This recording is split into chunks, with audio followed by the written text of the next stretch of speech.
The gold pen felt like a weapon in Daniel Hart's hand. Across the marble table, his girlfriend's father smirked, certain the poor schoolteacher would run. 47 pages of legal contempt sat between them. A prenup that labeled Daniel worthless, stripped him of dignity, and promised a marriage built on shame. Claudia, the woman he'd loved for 2 years, stood silent. She wouldn't even meet his eyes. They expected him to walk away. Instead, Daniel did something that would change everything. He signed. But what the Lancaster family didn't know would shatter their world in exactly 127 days. Before we begin, I'd love to hear from you. Drop a comment telling me what city you're watching from. I want to see how far this story travels. Now, let's dive in. The November wind howled against the floor-to-ceiling windows of the Lancaster estate, but inside the cold had nothing to do with the weather. Daniel Hart sat in a leather chair that probably cost more than his car, watching his future crumble into 47 pages of legal document. "Let's be realistic, Mr. Hart." Richard Lancaster's voice carried the smooth condescension of old money. He adjusted his Rolex, a gesture Daniel had learned was Richard's tell when he was about to deliver what he considered a devastating blow. "You're a high school English teacher. You make, what, $48,000 a year?" "47.5, Daniel corrected quietly, his jaw tight. "Even worse." Richard leaned back, fingers steepled. "My daughter is accustomed to a certain lifestyle. This prenuptial agreement simply protects what our family has built over 3 generations." Evelyn Lancaster, Claudia's mother, sat beside her husband like a porcelain statue in Chanel. She hadn't said a word since Daniel arrived, but her expression spoke volumes. Her eyes moved over Daniel's off-the-rack suit jacket, his sensible shoes, his hands, clean but calloused from the woodworking hobby he'd taken up after his wife died. Everything about her gaze said, "Not good enough." "Where's Claudia?" Daniel asked, his voice steadier than his hands. "Our daughter is upstairs," Evelyn finally spoke, her tone as cold as the marble floors. "She understands this is a business discussion. She'll join us when appropriate." "Business discussion," Daniel repeated the words slowly. "We're talking about marriage." "Marriage is business, Mr. Hart." Richard slid the document across the table. The pages made a sharp sound against the polished surface, especially when there's such a significant disparity in assets. Daniel stared at the prenup. Even from a distance, he could see how thoroughly they'd tried to dissect his worth, or lack thereof, in their estimation. "Let me summarize for you," Richard continued, clearly enjoying this. "In the event of divorce, you receive nothing. No claim to any property acquired during the marriage. No stake in Lancaster Holdings. No access to family trusts." He paused. "Claudia retains sole custody of any children, with you permitted supervised visitation at her discretion." Daniel's head snapped up. "Supervised visitation? Of my own children?" "The children Claudia would bear," Evelyn corrected. "We're not discussing your son." The room seemed to tilt. "Excuse me?" "Little—" Evelyn waved her hand vaguely. "What's his name again?" "Tommy." Daniel's voice dropped to barely above a whisper. "His name is Tommy. He's 7 years old." "Yes. Well," Evelyn's lips pursed.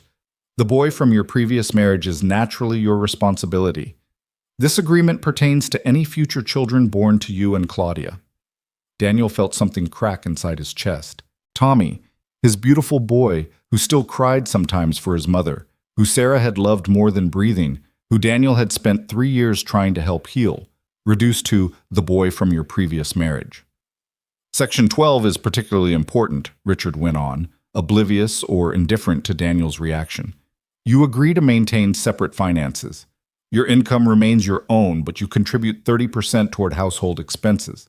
"Wait," Daniel held up a hand. 30% of my income for household expenses in a home I won't own?" "The Lancaster estate will be your primary residence," Richard said smoothly. "We're not unreasonable. 30% is quite fair considering the value of—" "Fair?" Daniel's laugh was sharp and bitter. "You want me to pay rent to live in my own marriage?" "We want you to contribute appropriately," Evelyn interjected. "Surely you don't expect Claudia to support you entirely?" The words hung in the air like poison. Daniel thought of the past 2 years, meeting Claudia at a fundraiser for childhood cancer research, the one he'd helped organize in Sarah's memory. How Claudia had seemed different from her family, down to earth and genuine, volunteering at the school where he taught, playing with Tommy in the park, wearing jeans and laughing freely. Or had that all been an act? "I'd like to speak to Claudia," Daniel said firmly. "She's given us power of attorney to negotiate. Now." Daniel stood. "I want to speak to my fiancée now." Richard and Evelyn exchanged glances. Some silent communication passed between them, the kind that came from decades of partnership and mutual superiority. Finally, Evelyn lifted a small silver bell from the side table and rang it. The tinkling sound was absurdly delicate given the brutality of the conversation. A young woman in a maid's uniform appeared. "Mrs. Lancaster?" "Tell Claudia her presence is required." The maid disappeared. Daniel remained standing, his heart hammering. The grandfather clock in the corner ticked away seconds that felt like hours. He counted them. 43 seconds, 51, 62. Then he heard footsteps on the curved staircase. Claudia Lancaster entered the room, and Daniel's breath caught the way it always did when he saw her. She was beautiful, honey blonde hair pulled back in a simple twist, gray eyes that could be warm as summer or cold as winter. Right now, they were somewhere in between, carefully neutral. "Daniel," she offered a small smile that didn't reach those eyes. "I see you're reviewing the agreement." "Claudia." He moved toward her, but she remained by the doorway, maintaining distance. "Can we talk? Privately?" "Anything you need to say can be said here," Richard interrupted. "We're all family." "Not yet, we're not." Daniel kept his focus on Claudia. "Please." She hesitated, and in that hesitation, Daniel saw something flicker across her face. Guilt? Pity?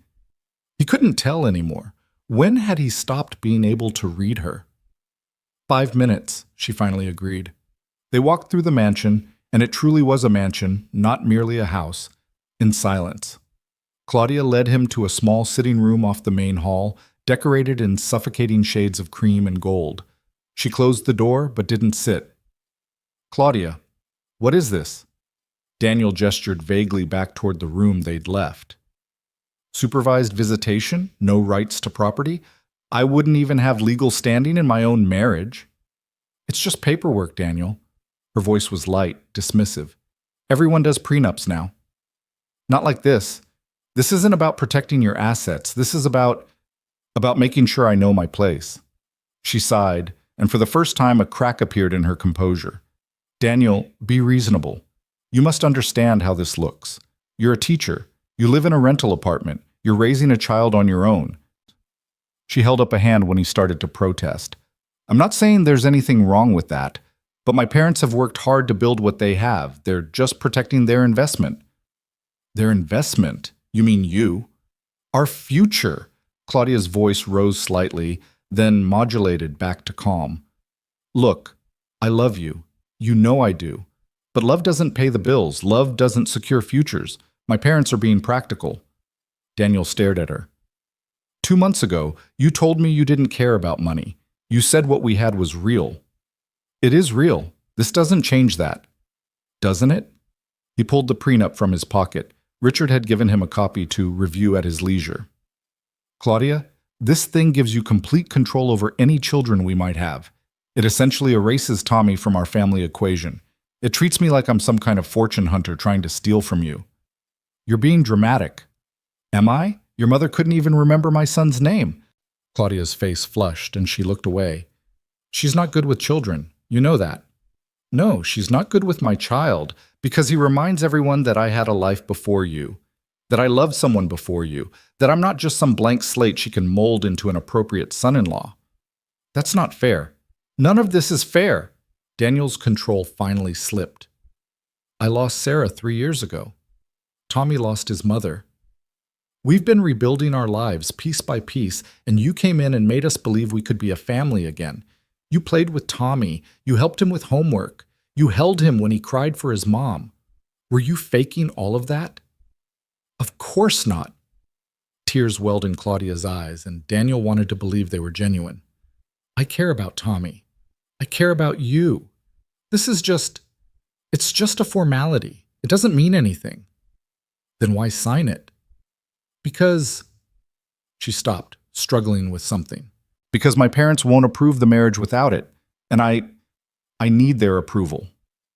There it was, the truth, finally. Why? Daniel asked quietly. You're 32 years old, Claudia. Why do you need their approval? You wouldn't understand. You've never had money. The words landed like a slap. Daniel actually took a step back. I didn't mean... Claudia reached for him, but he pulled away. No, I think you meant exactly that. His voice was hollow now, emptied of the anger that had sustained him moments ago. I've never had money, so I can't possibly understand what it means to lose it.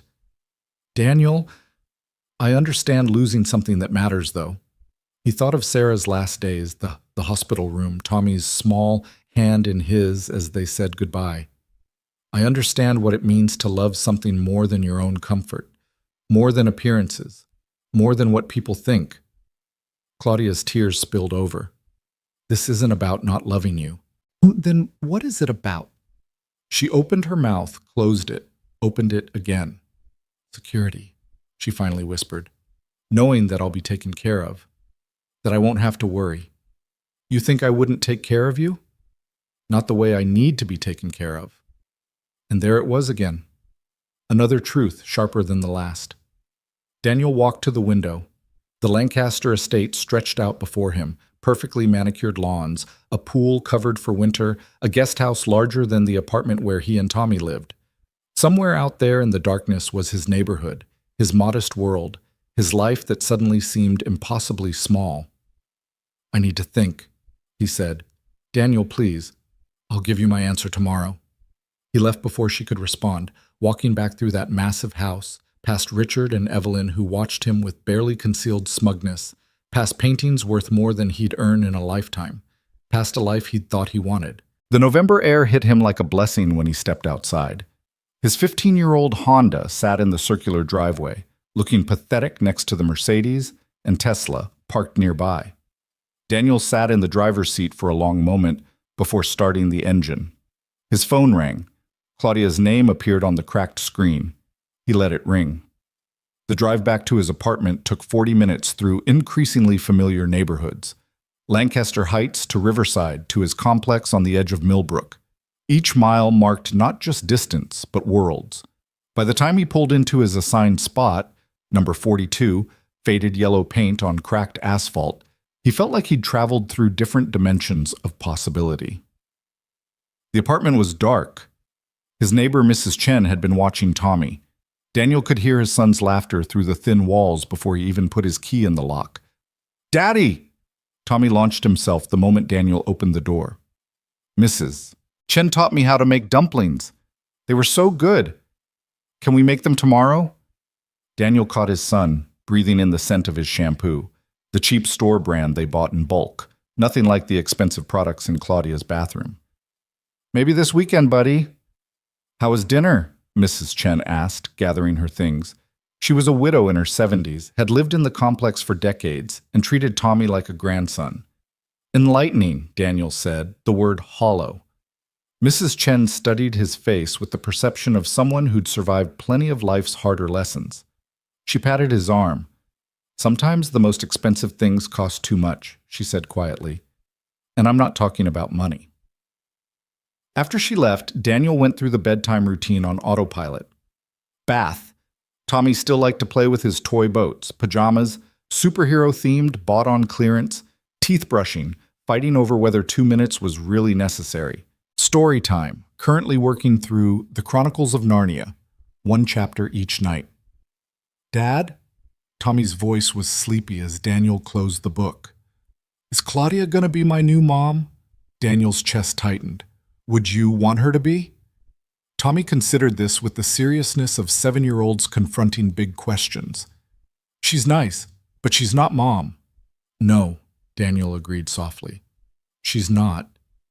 But Mom would want us to be happy, right? That's what you always say." "Yes, she would." "Then if Claudia makes you happy, it's okay." Tommy yawned. "Even if she's not Mom." Daniel kissed his son's forehead, breathing in the innocence of a child who still believed the world was fundamentally good. "Sleep tight, buddy. Love you, Dad."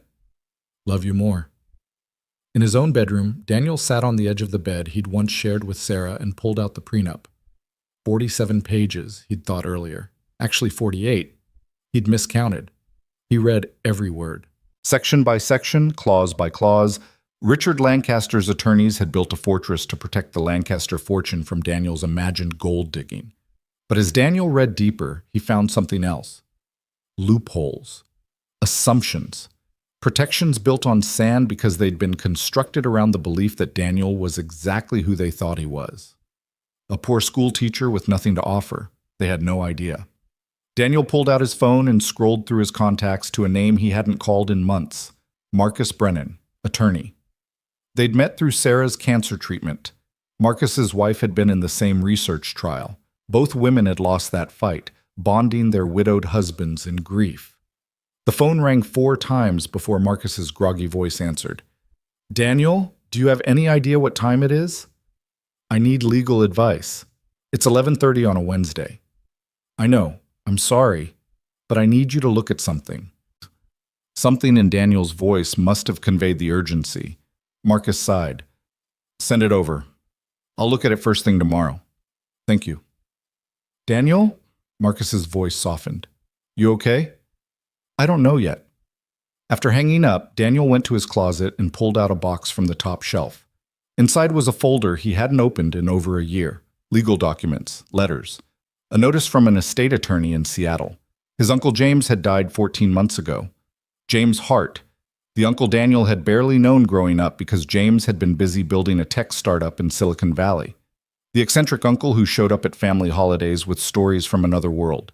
The uncle who'd sent Daniel and Sarah a generous check when they got married with a note. For starting your adventure.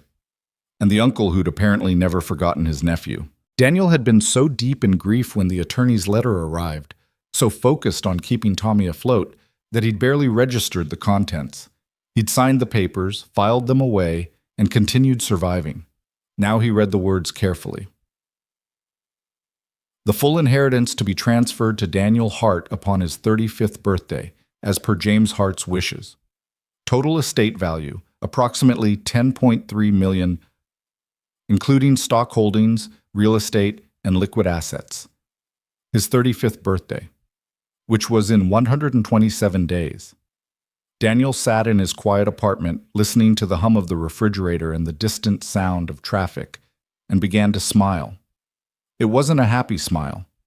It was the smile of someone seeing a path through darkness, a way to answer questions he hadn't known he needed to ask. About Claudia, about the Lancasters, about what people revealed when they thought you had nothing. He picked up his phone and texted Claudia. I'll sign it. Tomorrow, 9 a.m. Her response came within seconds. Really? Oh, thank God. I knew you'd understand. I love you. Daniel stared at those 3 words. I love you. Did she? Or did she love the version of him she'd constructed, the grateful poor man who'd be lucky to marry up, the man who'd know his place, contribute his 30%, and never forget he was an intruder in her world? There was only one way to find out. He'd sign their prenup. He'd marry Claudia Lancaster, and for the next 127 days he'd watch carefully. He'd see who she really was when she thought she'd won, when she thought he was locked in, unable to leave, dependent on her family's goodwill. And then, on his 35th birthday, when the inheritance transferred and the balance of power shifted so dramatically they'd never see it coming, Daniel would discover the truth. Would Claudia stand by him then? Would she be the woman he'd fallen in love with, the one who'd seemed to value kindness over net worth? Or would she reveal herself as exactly what her parents had raised, someone who measured human worth in dollar signs? Daniel sent one more text, this time to Marcus. Never mind waiting. I'm signing it, but I need you to do something for me first. Marcus. Name it. Find out everything you can about post-nuptial agreements, specifically about modifying or voiding prenups signed under false pretenses. Marcus. Daniel, what are you planning? An experiment in human nature. That's cryptic as hell. I'll explain after the wedding. Just be ready. Daniel turned off his phone and sat in the darkness of his bedroom. Through the wall, he could hear Tommy's soft snoring. His son, sleeping peacefully, trusting that his father would make the right choices, would keep them safe, would find a way to build a life worth living. Sarah, Daniel whispered to the darkness, to the ghost of the woman who'd taught him what real love looked like. I hope I'm not making a huge mistake. The silence offered no answers, but somewhere in his chest, beneath the hurt and anger and disappointment, Daniel felt something else stirring. Purpose, determination, a fierce need to know the truth, whatever it cost him. He'd sign their prenup, he'd play their game, and when the time came, he'd see exactly what kind of people he was dealing with. The clock on his nightstand clicked over to midnight, Thursday. One day closer to the wedding. One day closer to knowing whether the woman he loved was real or just another beautiful lie wrapped in designer clothes and family money. Daniel lay back and closed his eyes, but sleep wouldn't come. His mind kept circling back to that moment in the Lancaster mansion, to Claudia's tears, to her words. I need their approval. More than she needed him, apparently. More than she needed integrity, more than she needed to be the kind of person who'd stand up for what was right. But maybe, and this was the hope he couldn't quite kill, maybe she'd surprise him. Maybe over the course of their marriage, she'd show him that the woman he'd fallen in love with was still there, buried under years of Lancaster conditioning. Maybe she'd choose him, choose Tommy, choose the life they could build together over the life her parents had planned. And if she didn't? Well, Daniel had already survived losing everything once. He'd buried the love of his life and rebuilt from ashes. If Claudia Lancaster turned out to be exactly what her family had made her, he would survive that too. But he wouldn't survive it quietly, and he wouldn't survive it without making sure everyone knew exactly who these people were. 127 days. That's how long he'd wait to see the truth. That's how long Claudia had to prove she was worth fighting for. And if Daniel was honest with himself in the darkness of his bedroom, listening to his son breathe and feeling the weight of tomorrow's decision pressing down on his chest, he wasn't sure which outcome he was hoping for anymore. He wanted to believe in her. God, he wanted to believe. But wanting and knowing were two different things. So he'd wait. He'd watch. He'd sign their contract and play their game and see what kind of person emerged when they thought they'd won. Because sometimes the only way to see someone's true character was to give them exactly what they thought they wanted. And sometimes the best revenge was simply letting people reveal themselves. The prenup sat on his nightstand, 48 pages of legal contempt. Tomorrow, he'd sign it. Tomorrow, he'd agree to be less than equal in his own marriage. Tomorrow, he'd smile and nod and let Richard and Evelyn Lancaster believe they'd domesticated the poor schoolteacher. But 127 days from now, everything would change, and Daniel Hart would finally have his answers. The morning of the signing arrived with cruel sunshine, the kind of bright winter day that made everything look deceptively cheerful. Daniel stood in front of his bathroom mirror, adjusting a tie he'd borrowed from Marcus because he didn't own one nice enough for the occasion. Tommy watched from the doorway, holding his Captain America action figure. You look fancy, Dad, Tommy said, like when you went to Grandma's funeral. Daniel's hand stilled on the tie. Out of the mouths of children came truths adults tried to avoid. Yeah, buddy, kind of like that. The Lancaster estate looked different in daylight, less imposing somehow, though no less massive. Daniel pulled his Honda up to the circular driveway where a gleaming Bentley now sat alongside yesterday's Mercedes. New players in today's game. Richard Lancaster's attorney was a man named Philip Dorsey, silver-haired and sharp-eyed, with the kind of smile that never reached past his teeth. He'd brought a notary, a paralegal, and enough gravitas to make signing a birthday card feel like a federal case. Mr. Hart, Philip extended his hand. Shall we proceed? I understand you've reviewed the document. Every word, Daniel said, and meant it. They assembled in what Evelyn called the morning room, though it was nearly noon. Claudia sat beside her mother, wearing a pale blue dress that probably cost more than Daniel's monthly rent. She looked beautiful and nervous, and something else Daniel couldn't quite identify. Guilty, maybe. Or resigned. Daniel. She stood when he entered, moved toward him, then stopped as if unsure whether she should touch him. Thank you for coming.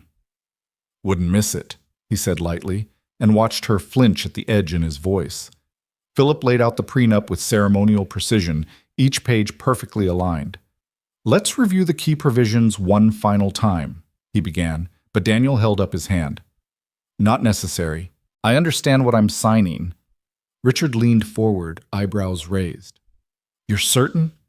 Because once this is executed, it's binding. There's no going back. I'm aware. Daniel picked up the gold pen they'd provided, probably worth more than his car payment. Where do I sign? Something flickered across Richard's face. Disappointment, maybe, that Daniel wasn't putting up more of a fight. People like Richard enjoyed the conquest more than the victory. Daniel signed on 17 different lines, initialing pages, acknowledging terms, agreeing to his own diminishment with each stroke of expensive ink.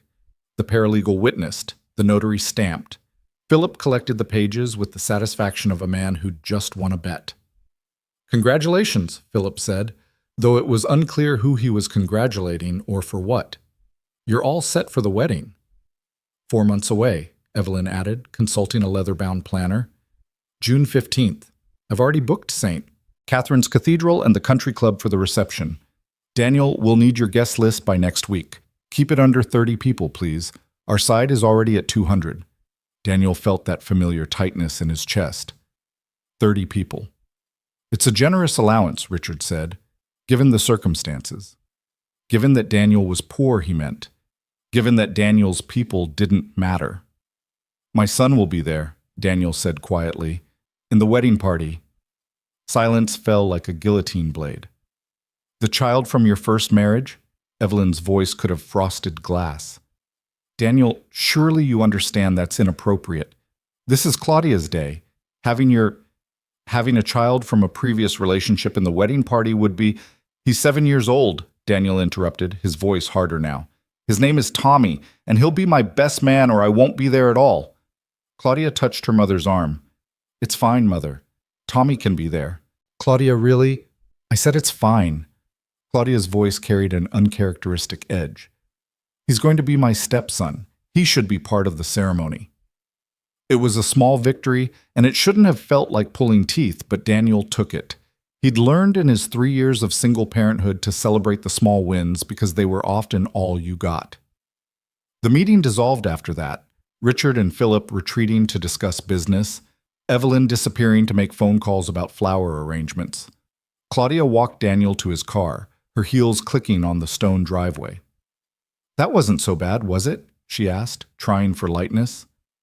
Daniel turned to face her. Claudia, your mother wanted to exclude my son from our wedding. She's just old-fashioned about these things. Old-fashioned or just cruel? Claudia's face hardened. That's not fair. You're being oversensitive. Am I? Tell me something. When we get married, where will Tommy fit in this family? He'll fit fine. He'll have his own room in the East Wing. The East Wing? Daniel laughed, the sound sharp. Claudia, he's a 7-year-old boy, not a distant relative you're warehousing. He needs to be near us. Near me. The master suite is in the West Wing. The East Wing is right across the hall. Across a hall that's probably 50 feet wide in a house where he'll be terrified to leave his room at night. Daniel ran his hand through his hair. Do you hear yourself?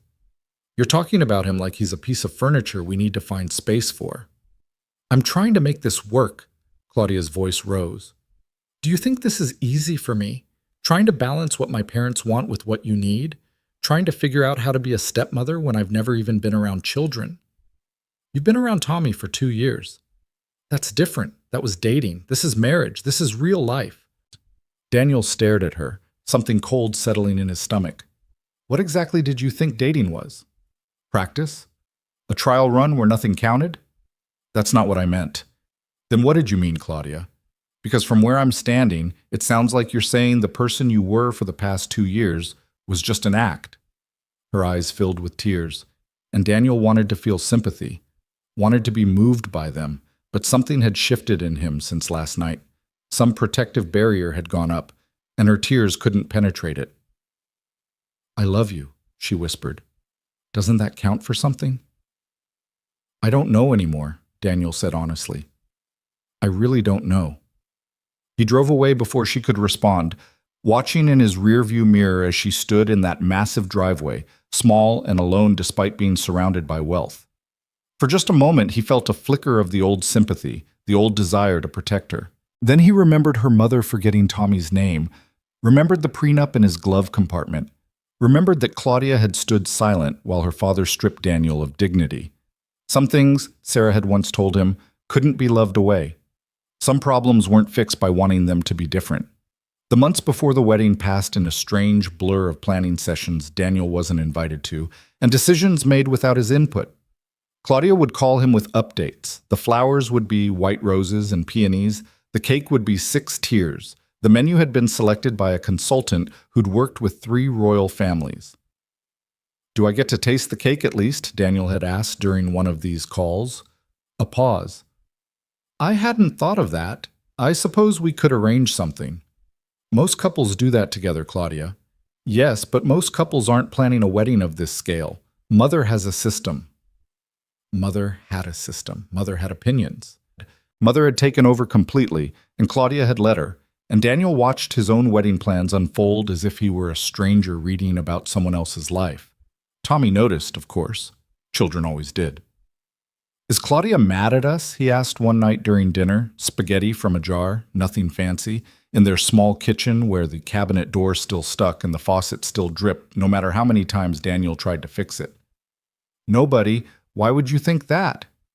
"She doesn't come over anymore. And when she calls, you look sad." Daniel set down his fork. "Claudia's just busy planning the wedding." Grandma Sarah used to say that being too busy was sometimes just another way of saying something wasn't important enough. Tommy twirled spaghetti thoughtfully.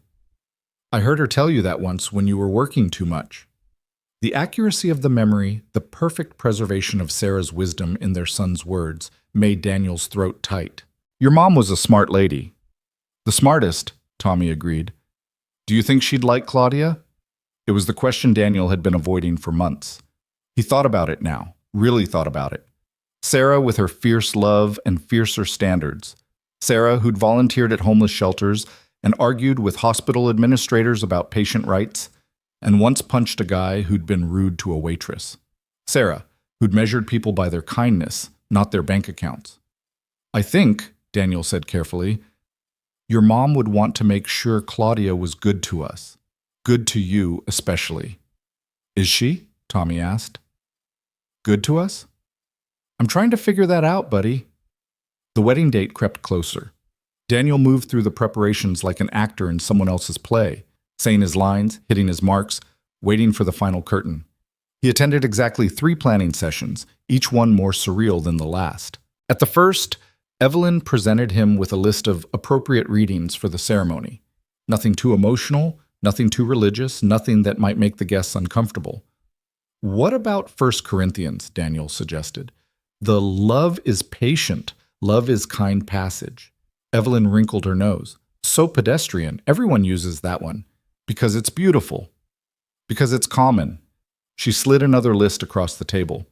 "I've selected 3 options from classical literature, much more sophisticated." Daniel glanced at the options. He didn't recognize any of them. "Claudia, what do you think?" His fiancée looked up from her phone where she'd been scrolling through something for the past 15 minutes. "Whatever mother thinks is best." At the second session, they discussed the wedding party.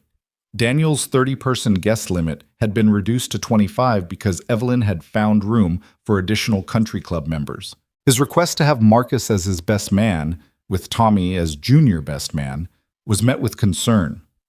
2 best men is unusual, Philip Dorsey noted.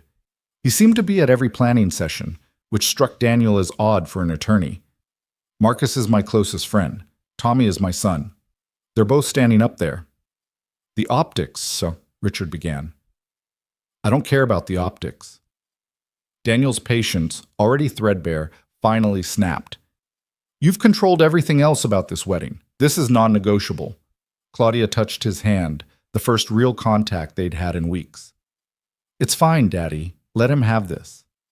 The casual diminishment, "let him have this," as if Daniel were a child being allowed a treat, made something harden further in Daniel's chest. But he accepted the small victory and moved on. The third session was about the rehearsal dinner, which Richard was hosting at his club. Daniel was presented with a list of topics he should avoid in his toast. "Avoid?"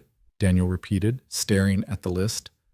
"You're telling me what I can't talk about in my own toast at my own rehearsal dinner?" We're just trying to help you navigate these waters, Evelyn said smoothly. You're not accustomed to events of this caliber. We'd hate for you to embarrass yourself. By talking about what? My job? My son? How I met Claudia?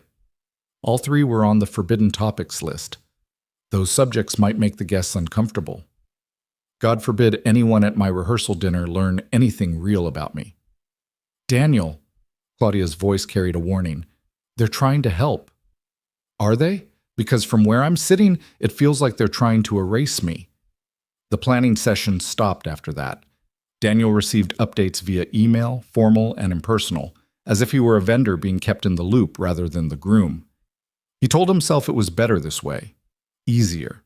Less opportunity for conflict. But lonelier, too. Much lonelier. Spring arrived, then early summer. Daniel finished the school year, said goodbye to his students, attended Tommy's second-grade graduation. Claudia came to none of these events. Too busy, she said. Too much wedding planning. But Daniel saw the posts on social media, Claudia at charity galas, at country club events, at her mother's side for luncheons and fundraisers. She wasn't too busy. She just had other priorities. Dad? Tommy asked one night, a week before the wedding. They were packing up the apartment, preparing to move to the Lancaster estate after the ceremony. Do you still want to marry Claudia? Daniel looked at his son, at those wide brown eyes that still saw too much, that had seen death and grief and now were seeing doubt. He thought about lying, about offering easy reassurances. But Sarah had taught him better than that. I want to believe in her, Daniel said honestly. I want to believe she's the person I fell in love with. But you're not sure? No, buddy, I'm not sure.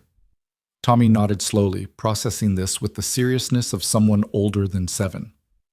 Grandma Sarah used to say that sometimes you have to give people a chance to show you who they really are. She did say that. Is that what you're doing? Giving Claudia a chance? Daniel pulled his son close, resting his chin on Tommy's head. Yeah, that's exactly what I'm doing. And if she shows you something bad, then we'll deal with it together, you and me, like always. Promise? Promise. The wedding day arrived with perfect weather, as if the universe was mocking Daniel with blue skies and gentle breezes.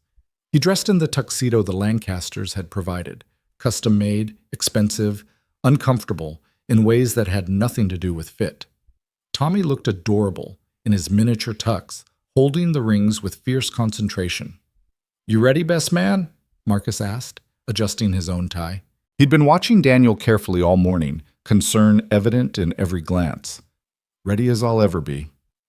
It's not too late to call this off, you know. Daniel smiled without humor. Yes, it is. I need to see this through. Why? Daniel, seriously, what are you doing?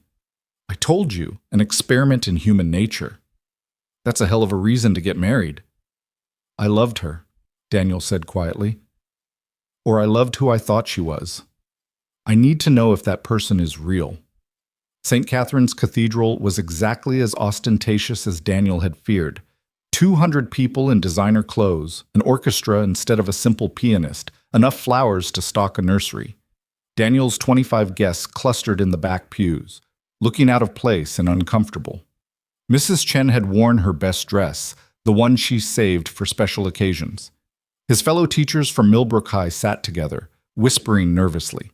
They were good people, real people, and they looked as out of place in this cathedral as Daniel felt in his expensive tuxedo. The ceremony passed in a blur. Claudia looked stunning in a dress that probably cost more than a year of Daniel's salary. She said her vows with tears in her eyes. Daniel said his and tried to mean them. The minister pronounced them married. People applauded. The orchestra played. And through it all, Daniel felt like he was watching from outside himself, observing a stranger's life. The reception was worse. The Lancaster family and their friends talked about stocks and property and people Daniel didn't know. His guests stayed in their corner, politely excluded by hundreds of unspoken social cues. Tommy sat at the head table, looking small and uncomfortable, pushing around the expensive food he didn't recognize. During dinner, Daniel overheard a conversation at the neighboring table. I give it a year, a woman in diamonds said, loud enough to be heard over the orchestra. Maybe 2 if he's smart enough to stay quiet and not rock the boat. Her companion laughed. Evelyn says he's harmless, poor but harmless. Poor is never harmless, darling. It's just quiet until it sees an opportunity. Daniel's grip tightened on his fork. Beside him, Claudia was deep in conversation with one of her bridesmaids about a trip to the Maldives they were planning. She hadn't spoken to Tommy once since they'd sat down. The first dance came. Claudia smiled up at Daniel as they swayed to a song her mother had chosen, something classical and refined and utterly devoid of meaning to either of them. "Happy?" she whispered. "Overjoyed," Daniel said, and watched her miss the irony completely. Later, during the toasts, Richard stood and talked about family legacy and maintaining standards. He never once mentioned Daniel by name. Evelyn spoke about Claudia's beauty and grace, her accomplishments, her bright future. Daniel was described only as Claudia's husband, as if he were an accessory rather than a person. When it was Daniel's turn to speak, he looked out at the sea of expectant faces. These people who judged him, measured him, found him wanting. He thought about the toast he'd prepared, the one that followed all of Evelyn's guidelines, bland and safe and meaningless. Then he looked at Tommy, sitting beside Marcus, both of them watching him with concern and support.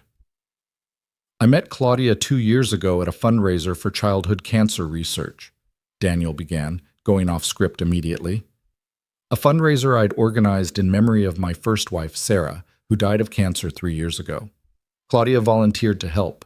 She spent weeks working with me, with my son Tommy, helping us through that event. She was kind. She was real. She saw us as people worth her time, not because of what we had, but because of who we were." He saw Claudia's face pale, saw Evelyn lean toward Richard with a whisper. "That's the woman I fell in love with," Daniel continued. "That's the woman I married today.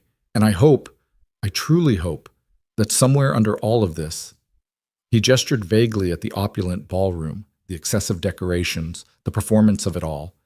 "That woman is still there, because that's the woman my son and I need. Not someone who measures worth in dollar signs, but someone who measures it in kindness, in character, in love." The silence that followed was deafening. Daniel sat down, his heart pounding. Tommy reached across Marcus to give him a thumbs up. Claudia's face was unreadable. The rest of the reception was strained. People avoided Daniel as if he'd committed some terrible faux pas. Maybe he had, by their standards. He'd told the truth. And in a place like this, among people like this, the truth was the ultimate transgression. The honeymoon was supposed to be 2 weeks in Italy, but Daniel had convinced Claudia to compromise. 1 week, because he couldn't leave Tommy for longer. Even that felt too long. They flew first class, stayed in 5-star hotels, ate at restaurants where the menus didn't list prices, and they barely spoke to each other.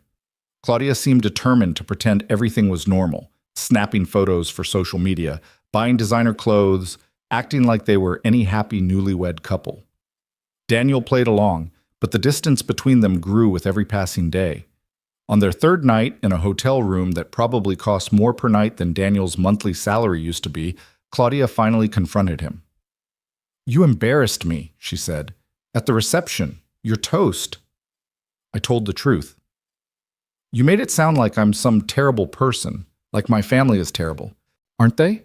Daniel turned from the window where he'd been staring out at Florence, so beautiful and so wasted on this hollow trip.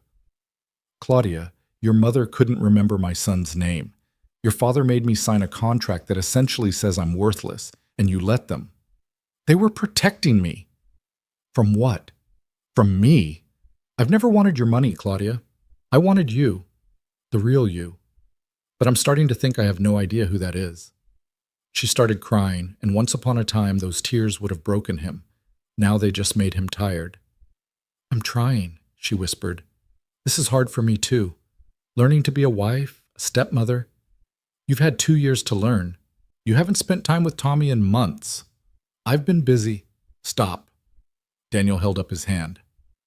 "Stop hiding behind being busy. You made a choice, Claudia. You chose wedding planning over building a relationship with my son. You chose your mother's approval over standing up for what was right. You chose appearances over reality, and I need you to own that." "You're being unfair. I'm being honest. There's a difference." They cut the honeymoon short after that, flying home in silence, sitting in separate seats that felt like opposite sides of a canyon. When they arrived at the Lancaster estate, his new home, though it would never feel like home, Tommy ran out to greet them. "Dad, I missed you!" His son crashed into him and Daniel held on tight, breathing in the familiar scent of child shampoo and sunshine. "Missed you too, buddy. So much." Tommy pulled back, smiling up at Claudia. "Hi, Claudia. How was Italy?" "It was lovely," she said, her voice brittle. "Very educational." She walked past them into the house without another word. Tommy looked up at Daniel, confused. "Did I do something wrong?" "No, buddy, you did everything right." Living at the Lancaster estate was exactly as uncomfortable as Daniel had anticipated. His and Tommy's rooms were indeed in the east wing, separated from Claudia's master suite by what felt like miles of marble hallway. Tommy was afraid at night in the massive house, the creaks and echoes of a building too large to feel safe. "Can I sleep in your room?" Tommy asked the third night, standing in Daniel's doorway with his pillow. "Of course." Daniel moved over, making room. Tommy climbed in, curling against his side. "I don't like it here, Dad." "I know. When can we go home?" Daniel looked around the guest room that was supposed to be his now, at the expensive furniture and designer curtains and utter lack of warmth. "I don't know, buddy." Claudia withdrew further into her mother's world. She spent her days at the club, her evenings at charity events. She came home late, left early, and when she was around, she treated Daniel and Tommy like inconvenient house guests. 2 months into the marriage, Daniel was grading papers in the estate's library. He'd started teaching summer school, desperate for something normal, something that felt like his real life, when he heard voices from the adjacent sitting room. Claudia was on the phone, her voice carrying through the open doorway. "No, I know, I should have listened to you. You were right." A pause. "It's harder than I thought. The boy is always around, and Daniel expects me to, I don't know, play mother or something." Another pause, then a laugh. "God, no, I'm not cut out for this, but what was I supposed to do? Daniel seemed so safe, you know? A nice guy, a teacher. I thought it would be easy, stable." Daniel's hands stilled on the papers he was grading. "Right, exactly," Claudia continued. "And now I'm stuck in this marriage with a man who barely makes any money and his damaged kid who cries for his dead mother. Mother keeps asking when we're going to have a baby. And honestly, the thought of bringing a child into this mess..." She stopped herself. "Anyway, I just needed to vent. Thanks for listening." Daniel sat frozen as the conversation ended and Claudia's footsteps retreated toward her wing of the house. His damaged kid. Barely makes any money. A nice guy. A teacher. Said with such contempt. He thought about his inheritance sitting in Seattle, gaining interest, waiting for his 35th birthday now just 2 months away. He thought about the prenup in his file at Marcus's office. He thought about Tommy, sleeping poorly every night in this mausoleum, missing their small apartment where the faucet dripped and the cabinet stuck but everything felt like home. And Daniel realized that the experiment was over. He had his answer. Claudia was exactly what the prenup had revealed her family to be. People who measured worth in net worth, who saw kindness as weakness, who would never value what really mattered. But he'd given his word. 127 days, he'd promised himself. Time to see the truth. He had 61 days left. 61 days until his birthday, until the inheritance transferred, until the power dynamic shifted so completely that none of them would see it coming. He could survive 61 more days.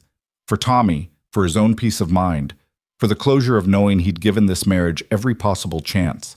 So Daniel went back to grading papers, marking essays about summer vacation and first crushes, surrounded by wealth he didn't want in a house that wasn't home, married to a woman he no longer loved. And he counted down the days until his birthday like a prisoner marking time on a cell wall. 61 days until freedom. 61 days until truth. 61 days until Daniel Hart finally showed the Lancaster family exactly who they'd underestimated. The countdown became Daniel's secret ritual. Each morning, he'd mark another day off the calendar hidden in his desk drawer at school. 60 days. 59. 58. The numbers ticked down with mechanical precision while his marriage crumbled with organic chaos. Claudia stopped pretending entirely after the phone conversation Daniel had overheard. She moved through the estate like they were strangers sharing a hotel, polite when necessary, absent when possible. Dinners became silent affairs when they happened at all. Most nights she ate at her parents' or claimed previous commitments that never included Daniel or Tommy. "Is Claudia sick?" Tommy asked one evening as they ate takeout pizza in Daniel's room. Their room now, really, since Tommy had given up on sleeping alone in the massive East Wing. "She never wants to hang out anymore." Daniel thought about lying, about making excuses, but Sarah's voice echoed in his mind. Protect him from cruelty, but don't lie about reality. He needs to learn to see people clearly. "Claudia is having a hard time adjusting to being married," Daniel said carefully. "Sometimes grown-ups make choices that hurt other people without meaning to." "Does she not like us?" The question pierced Daniel's chest like a blade. "I think Claudia likes the idea of us more than the reality of us." Tommy considered this with his characteristic seriousness. "That's sad." "Yeah, buddy, it is." "Are we going to leave?" "Soon," Daniel promised. "Very soon." 47 days before Daniel's birthday, Claudia made an announcement over one of their rare shared breakfasts. Daniel had come down to find her in the morning room, a space so formal that even the sunlight seemed to enter apologetically, picking at a croissant while scrolling through her phone. "I have news," she said without looking up. "I'm pregnant." Daniel's coffee mug stopped halfway to his lips. "What?" "Pregnant. About 6 weeks along. I saw the doctor yesterday." Her tone was flat, as if she were reporting the weather or commenting on stock prices. 6 weeks? Claudia, that's... Daniel did the math. "That's from our honeymoon." "Apparently." She finally looked at him, and her eyes were empty of the joy that should have accompanied such news. "Mother is thrilled, of course. She's already planning the nursery." "The nursery." Daniel set down his mug carefully. "Don't you think we should plan that together?" "Why? You have such strong opinions about interior design?" The sarcasm was new, sharp, and cutting. "I have strong opinions about our child, yes." "Your child is upstairs sleeping. This one is mine." She stood, brushing croissant crumbs from her designer loungewear. "The prenup is very clear about that." Daniel felt the words like a physical blow. "So that's how this is going to be? You're already weaponizing a child that hasn't even been born yet?" "I'm protecting my interests. Isn't that what you do?" She paused at the doorway. He cut. "Oh, wait. You don't have any interest to protect. I forgot." She left before Daniel could respond. He sat alone in the morning room, surrounded by expensive furniture and crushing silence, and felt something inside him turn to ice. This was it. The final proof. Claudia wasn't going to change. She wasn't going to become the woman he'd thought she was. She was going to use their unborn child as another tool in her family's arsenal of control and contempt. 47 days. He just had to survive 47 more days. That evening, Daniel called Marcus from the privacy of his car, parked in the far corner of the estate's grounds where no one would overhear. "She's pregnant," Daniel said without preamble. Marcus swore softly. "And let me guess, she's already making it clear the kid belongs to her?" "Reference the prenup within 2 minutes of telling me." "Daniel, you need to get out of there. File for divorce now before—" "No." Daniel's voice was firm. 47 more days. I need to see this through." "Why?" "What's the point now? You have your answer. She's shown you exactly who she is." "Because if I leave now, she'll paint me as the villain. The poor teacher who married up, got her pregnant, and abandoned her. Her family's lawyers will destroy me, and I'll lose any chance of being in my child's life." Daniel leaned his head against the steering wheel. "But if I wait until my birthday, until the inheritance transfers, everything changes. Suddenly I'm not the fortune hunter. Suddenly, I'm the man who had money all along and chose to see what kind of person she really was. That's one hell of a gamble, brother. It's all I've got." The next weeks were a masterclass in psychological warfare. Evelyn Lancaster descended on the estate with decorators, pediatricians, and a level of enthusiasm she'd never shown for Tommy. The nursery, located in the West Wing naturally, close to Claudia and far from Daniel, became a shrine to excess.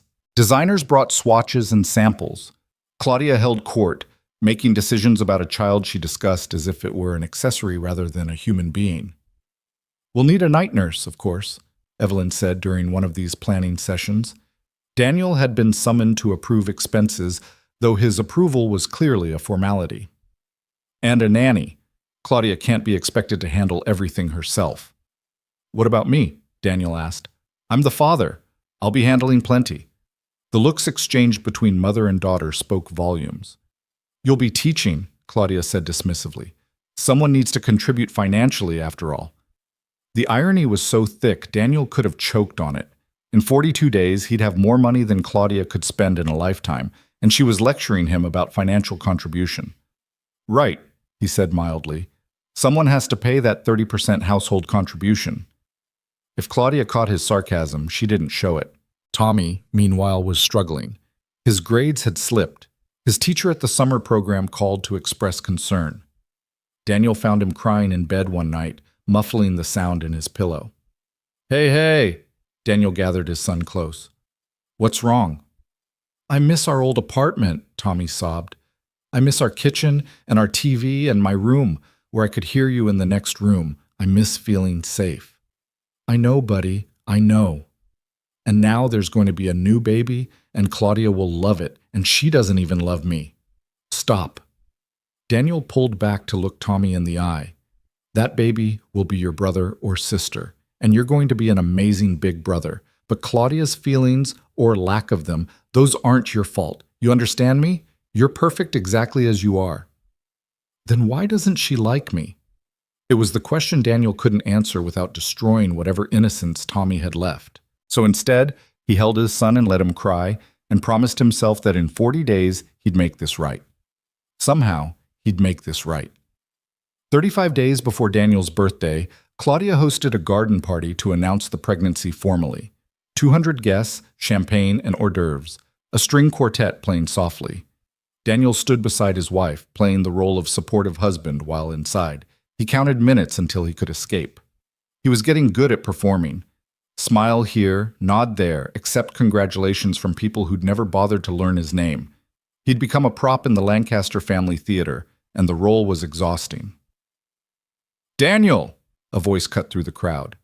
He turned to see Jennifer Morrison, one of the few genuine friends Claudia had made in college, someone she'd gradually distanced herself from as she'd climbed back into her parents' world. I didn't know you'd be here. I'm the father, Daniel said dryly. Seemed appropriate. Jennifer laughed, but her eyes were sad.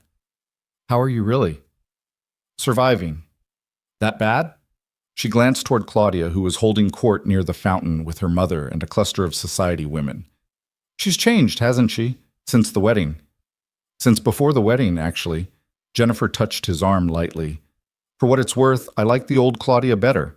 The one who volunteered at shelters and didn't care about designer labels. The one who seemed real. Me too, Daniel admitted. I liked her a lot. What happened to her? She remembered where she came from and decided that's all that mattered. Later that evening, after the guests had left and the caterers had cleaned up, Daniel found Claudia in the nursery. She was standing in the center of the room, one hand on her still flat stomach, surrounded by luxury goods for a child who didn't yet exist. The party went well, Daniel offered. Mother was pleased. Claudia didn't turn around. That's what matters. Is it? Is that really all that matters? She turned then, and something in her face was different, harder, colder. What do you want from me, Daniel? Really? I want you to be the person I married, the person who laughed at bad jokes and played board games with Tommy and didn't care that I drove a 15-year-old Honda. That person was naive. She didn't understand how the world works. The world? Or your world? They're the same thing. Claudia moved to the designer crib that probably cost more than most people's cars. This baby will have everything, the best schools, the best opportunities, the best life. Can you give a child that on a teacher's salary? I can give a child love, stability, values that matter. Love doesn't pay for Princeton. No, but it teaches kids that people matter more than prestige. Daniel felt his control slipping, felt the anger he'd been suppressing for months rising to the surface. It teaches them that worth isn't measured in dollar signs, that character counts for something. Character is a luxury of the poor, Claudia said dismissively. People who have nothing else cling to character because it's all they have.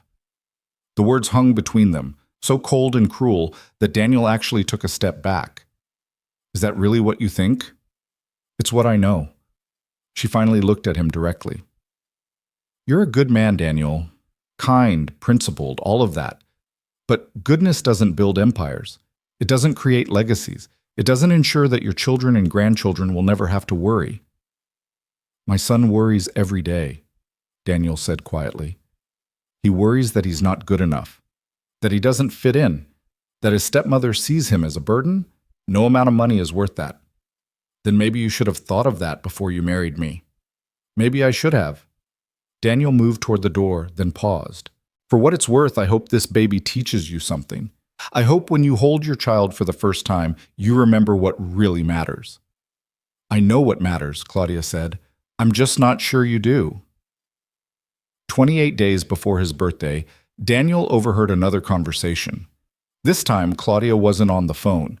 She was in the estate's sunroom with 3 of her friends, women Daniel vaguely recognized from the wedding. He'd come looking for Tommy and heard voices, was about to announce himself when he heard his name. Honestly, I don't know what I was thinking, Claudia was saying. A teacher? Mother tried to warn me, but I thought I was being so progressive, so open-minded. The other women murmured sympathetically. At least the prenup protects you, one of them said. Imagine if you hadn't had that. He could have taken you for everything. God, don't even joke about that. Claudia's voice carried clearly through the open door. The only good thing about this marriage is that when it inevitably ends, I'll have full custody and he'll have nothing. The baby will be raised properly, not in some sad little apartment eating cheap pizza. What about his son, the one from before? Not my responsibility. Claudia's tone was dismissive. That's his baggage to deal with. I made it clear from the beginning that I wasn't signing up to be anyone's replacement mother. Daniel's hands clenched into fists. He thought of all the times in those first 2 years when Claudia had played with Tommy, had helped with homework, had seemed genuinely caring. Had it all been performance? Had she been auditioning for the role of wife while planning to discard the inconvenient parts once she'd secured the position? So what are you going to do? Another friend asked. You can't stay married to him forever. I'll wait until after the baby is born. Let him bond a little, just enough that losing custody really hurts. Then I'll file for divorce, cite irreconcilable differences, and let Daddy's lawyers handle the rest. She paused, and Daniel could hear the smile in her voice. He'll be teaching high school for the rest of his life, sending child support checks he can barely afford, while my child grows up with every advantage. It's almost poetic. You've become so ruthless, one of the friends said admiringly. I love it. I've become practical, Claudia corrected. There's a difference. Daniel walked away before he heard more, his heart pounding with rage, and something else. Relief, maybe. Because now he knew beyond any doubt. Now there was no room for hope, no space for what-ifs. Claudia had revealed herself completely, and she was exactly as cruel as her family had raised her to be. 28 days. He could survive 28 more days. He found Tommy in the library, reading one of the Harry Potter books Sarah had loved. His son looked up, and something in Daniel's face must have shown because Tommy's eyes widened. Dad, what's wrong? Daniel sat beside his son, pulling him close. Nothing's wrong. I just wanted to tell you something. Okay. In a few weeks, things are going to change. Change in a big way. Daniel chose his words carefully. And when they do, I need you to trust me. Can you do that? I always trust you. I know, buddy, but this time it's really important. Daniel kissed the top of Tommy's head. No matter what happens, no matter what anyone says, remember that you and I are a team. Always have been, always will be. Are we leaving? Hope crept into Tommy's voice. Soon, very soon. Good. Tommy leaned against his father. I want to go home. Me too, buddy, me too. The final weeks crawled by with agonizing slowness. Daniel went through the motions of his life. Taught his summer classes, graded papers, attended the occasional dinner with Claudia when appearances demanded it. He watched his wife grow more confident, more dismissive, more convinced of her complete control. Evelyn and Richard treated him with increasing contempt now that Claudia was pregnant and the Lancaster legacy was secure. They'd gotten what they wanted, a grandchild with their daughter's DNA and complete control. Daniel was just the sperm donor who'd inconveniently stuck around. "We've been discussing something," Richard said one evening over dinner. Claudia had insisted Daniel attend this particular meal, though she hadn't explained why. "Your teaching salary, inadequate as it is, does contribute to the household expenses per the prenuptial agreement. However, now that Claudia is pregnant, we think it's time you considered a career change." Daniel set down his fork carefully. "A career change. I have a position available at one of my companies," Richard continued. "Middle management, paper pushing mostly, but it pays significantly better than education. You'd be home earlier, could help more with the baby." "Help more," Daniel repeated. "I'm the father. I plan to be very involved."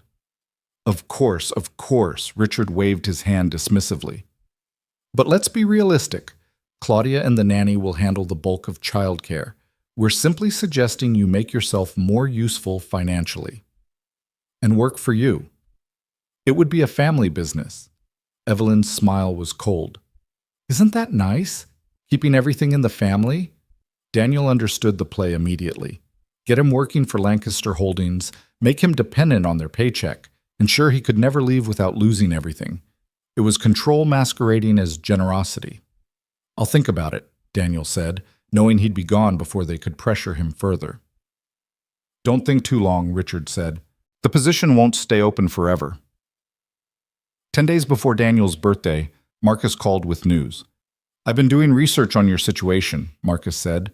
"That prenup has some interesting loopholes." "Such as?" "It was written under the assumption you had no assets. But if you had assets before the marriage that were simply undisclosed, assets that you were legally entitled to but hadn't yet received, then the prenup was signed under false pretenses. The inheritance wasn't mine yet. Uncle James's will specified my 35th birthday. But the will existed before your marriage. You were the named beneficiary before you signed the prenup. A good lawyer could argue the Lancasters should have asked about future inheritances, that the failure to disclose was their oversight, not your deception. So the prenup might not hold? It might not, especially combined with evidence that you've been a present father, that you've attempted to bond with the child, that Claudia has been the one creating distance." Marcus paused. "Daniel, if you play this right, you might actually get joint custody, maybe more. I don't want more. I just want to be in my child's life. And I want Tommy protected. Then we need to document everything, every interaction, every dismissal, every time Claudia or her parents treat Tommy as less than. You'll need witnesses." "I have witnesses." Daniel thought of Mrs. Chen, of his fellow teachers, of Jennifer Morrison who'd seen Claudia's transformation. "I have plenty of witnesses." 5 days before his birthday, Daniel received a call from the estate attorney in Seattle, the one who'd handled Uncle James's will. "Mr. Hart, I'm calling to confirm the transfer date. Your 35th birthday is December 10th, correct?" "Correct. And you'd like the funds transferred to the account we discussed?" Daniel had opened a new account months ago, one the Lancasters knew nothing about. "Yes, all of it." "Very good. The transfer will complete at midnight on your birthday. You should have full access by morning." The attorney paused. "Mr. Hart, if I may, your uncle would be very pleased to know this money is going to someone who values people over profit. He spoke of you often." "I wish I'd known him better." "He knew you well enough, said you had your mother's heart and your father's spine, said that combination would take you far." After the call, Daniel sat in his car in the school parking lot and let himself feel it, all of it. The anger at Claudia's betrayal, the grief for the marriage that had never really existed, the fear for his unborn child, the protective fury for Tommy, who'd been treated as disposable by people who should have welcomed him, but also the hope, the fierce, burning hope that in 5 days he'd have the power to change everything. 4 days before his birthday, Claudia made an announcement at dinner. "I've decided on a name," she said, one hand resting on her barely visible baby bump. "If it's a girl, Evelyn Grace Lancaster. If it's a boy, Richard James Lancaster." Daniel stared at her. "You've decided? Don't I get a say? Do you have better suggestions? How about we discuss it together, like parents?" "I am the parent," Claudia said coldly. "You're just the father. There's a difference." Evelyn smiled approvingly. Such beautiful names, darling. Very appropriate. Daniel pushed back from the table. I need air. He walked the grounds of the estate, this massive property that had never felt like home, and called Marcus again. 3 more days, Marcus said before Daniel could speak. You can do 3 more days. She's naming the baby after her parents. Didn't even ask my opinion. Document it. Write it down, date it, save it. Every dismissal, every exclusion, it all helps your case. I don't want a case, Marcus. I just want my kids to be okay. Then trust the process. 3 more days until your birthday. Then we file for divorce, reveal the inheritance, and watch the Lancaster family's faces when they realize who they've been underestimating. 2 days before his birthday, Daniel came home from teaching to find Claudia in the master suite, packing a bag. Going somewhere? He asked. Mother's, just for a few days. I need space. She didn't look at him. The baby needs calm, and you've been so tense lately. I've been tense? Claudia, you've barely spoken to me in weeks. Exactly. It's exhausting being around someone so resentful all the time. She zipped the bag closed. I'll be back after the weekend. My birthday is in 2 days. Is it? She finally looked at him, and her eyes were empty. Well, happy early birthday, I suppose. She left without another word, without a kiss, without even a pretense of affection. Daniel watched her go and felt nothing. The love, the hope, even the anger. It had all burned away, leaving only cold clarity. Tomorrow was December 9th. The next day was his 35th birthday, the day everything changed. That night, Daniel took Tommy out for pizza at their old favorite place near their old apartment. They sat in a booth worn smooth by years of use, ate cheap slices loaded with pepperoni, and for the first time in months, Tommy smiled without reservation. This is the best, Tommy said, cheese stretching from slice to mouth. Can we come here every week? Soon, buddy. Soon we might be able to come here whenever we want. Really? Are we moving back to the apartment? I don't know yet. But things are going to change. Big changes. Daniel reached across the table, taking his son's hand. Tomorrow's my birthday. And the day after that, I'm going to have a conversation with Claudia. A big conversation. About leaving? Maybe. Probably. Daniel squeezed Tommy's hand. Are you scared? Tommy thought about it, his face serious. A little, but mostly I'm excited. Is that bad? No, buddy. That's not bad at all. That night, back at the estate, Daniel couldn't sleep.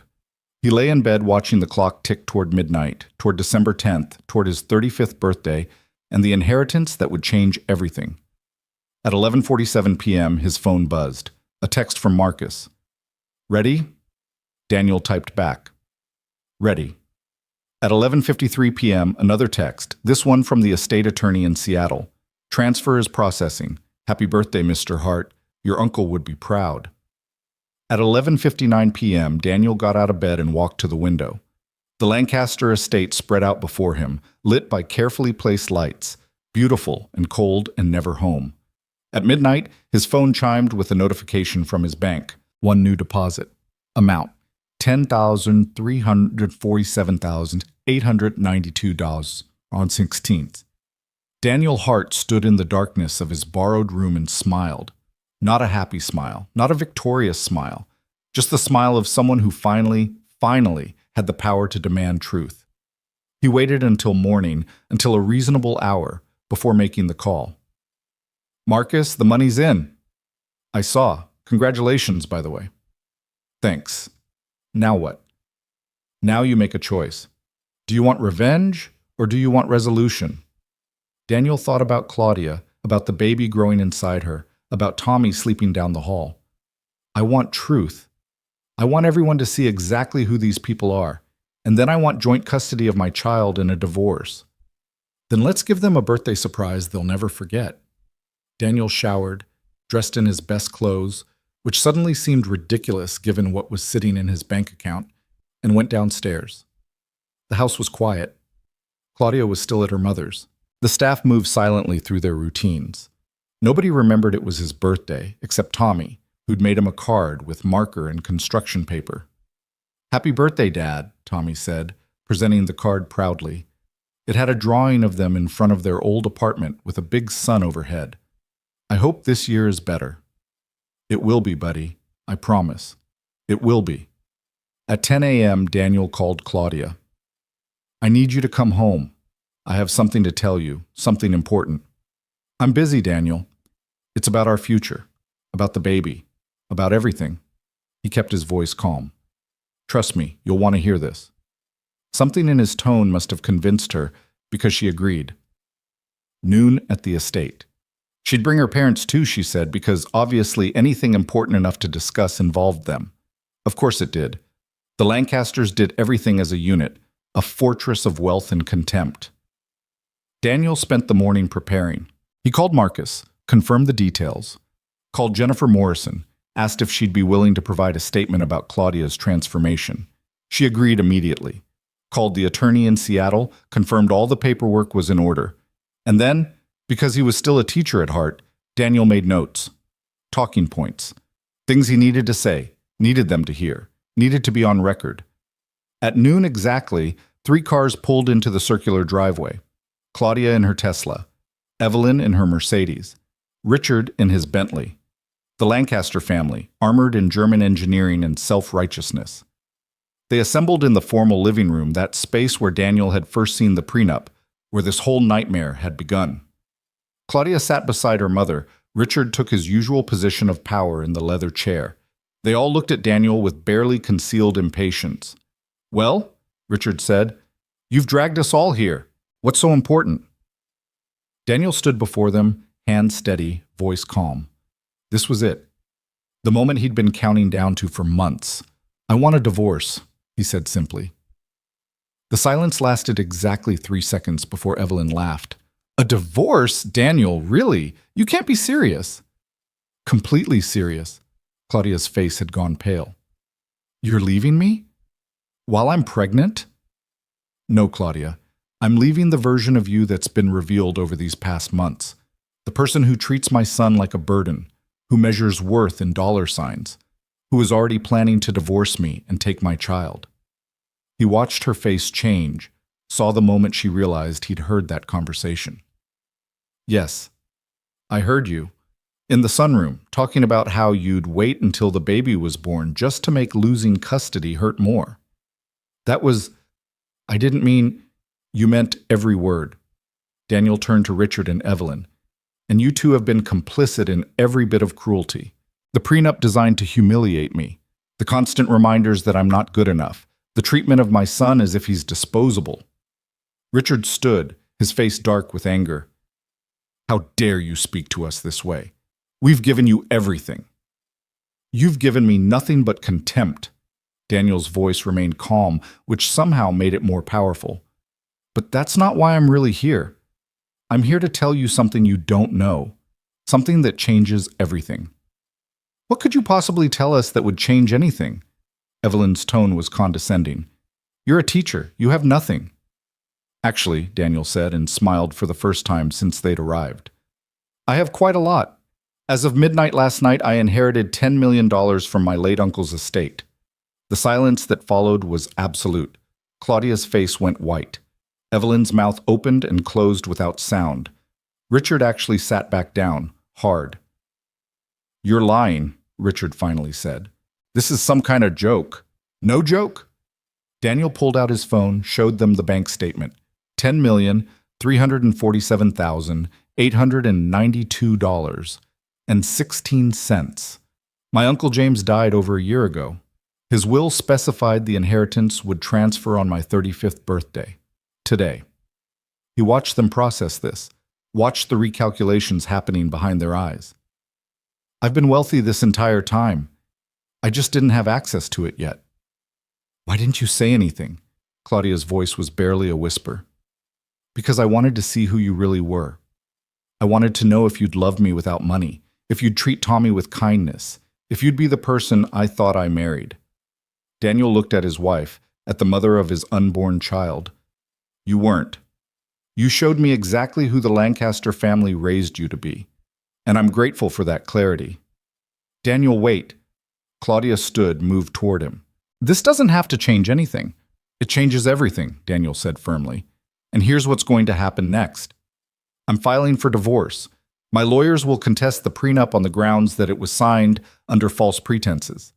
Your lawyers assumed I had no assets when, in fact, I had a substantial inheritance pending, and I'm going to fight for joint custody of our child." "You'll never win," Richard blustered, but his voice lacked conviction. "The prenup is ironclad. The prenup is flawed. My lawyers have already identified multiple issues, but more than that, I have evidence. Months of evidence of Claudia's neglect toward Tommy, her statements about planning to exclude me from our child's life. Witnesses who will testify to her transformation from the kind woman I dated to the cruel person she became." Daniel looked at each of them in turn. "I don't want your money. I never did. I just want to be a father to both my children. And I want Tommy to grow up knowing that kindness matters more than bank accounts." Claudia was crying now, real tears streaming down her face. "Daniel, please. I love you. I can change. I can be better." "Can you?" Daniel asked quietly. "Because I've given you months to show me that, and you've chosen cruelty every single time." "I was scared," Claudia sobbed. "Scared of disappointing my parents, scared of not being good enough, scared of everything. But I can change. Give me a chance to prove it." Daniel looked at her, at the woman he'd loved, at the mother of his unborn child. He thought about walking away clean, about taking his money and his son and starting over somewhere far from the Lancaster empire. But then he thought about the baby, his child, who hadn't asked for any of this, who deserved better than parents who hated each other, who deserved at least the chance of a family. "1 month," Daniel heard himself say. "You get 1 month to prove you can change. But there are conditions." "Anything," Claudia said desperately. "I'll do anything. You move out of this estate. You cut yourself off from your parents' money. You get a real job, not some vanity position at one of your father's companies. You learn to be a mother to Tommy, to actually care about him instead of seeing him as an obstacle. And you prove to me that you can value character over wealth." "That's impossible," Evelyn gasped. "Claudia can't survive without—" "Then she's not worth saving," Daniel said flatly. "And I'll raise our child to understand that people's worth isn't measured in their bank accounts." He walked toward the door, then paused and looked back at Claudia one final time. "You have until January 10th, 1 month from today. Show me the woman I fell in love with still exists somewhere under all this Lancaster conditioning." He pulled out an envelope, handed it to her. "This is the address of a modest apartment I've rented. It's in a normal neighborhood with normal people. Tommy and I will be there. If you want to prove you can change, that's where you'll find us." He walked out of the Lancaster estate without looking back, went upstairs, and found Tommy reading in their shared room. "Hey, buddy, want to go home?" Tommy's face lit up like sunrise. "Really? Right now?" "Right now. Pack your important stuff. We're leaving." They packed quickly. Clothes, books, Tommy's action figures, the few things that mattered. The expensive toys Evelyn had bought, the designer clothes, the trappings of Lancaster wealth. They left it all behind. As Daniel loaded the last box into his Honda, Marcus pulled up in his own car. "You did it," Marcus said, grinning. "You actually did it." "Did I? Or did I just make the biggest mistake of my life?" "Giving her a chance to prove herself? That's not a mistake. That's mercy." Marcus helped lift the box. "Though I gotta say, I didn't see that coming. I thought you'd walk away for sure." "I thought I would too." Daniel looked back at the mansion, at the life he was leaving behind. "But I keep thinking about the baby, about what Sarah would want me to do. She'd want me to fight for family, to give people a chance to be better than they are." "Sarah was a better person than most of us," Marcus said gently. "Yeah, she was." Daniel opened the car door. "Come on, Tommy, let's go home." They drove away from the Lancaster estate as afternoon light slanted through winter trees. In the rear-view mirror, Daniel could see Claudia standing in the doorway, watching them go. She looked small and lost, and maybe, just maybe, like she was beginning to understand what she'd almost thrown away. But understanding and changing were two different things, and Daniel had no idea which way this would go. All he knew was that in 1 month, on January 10th, he'd have his answer. Either Claudia would prove that people could change, could choose love over money, could become who they should have been all along, or Daniel would file for divorce, fight for his children, and build a life that measured success by laughter and kindness instead of net worth and social status. Either way, he was finally free.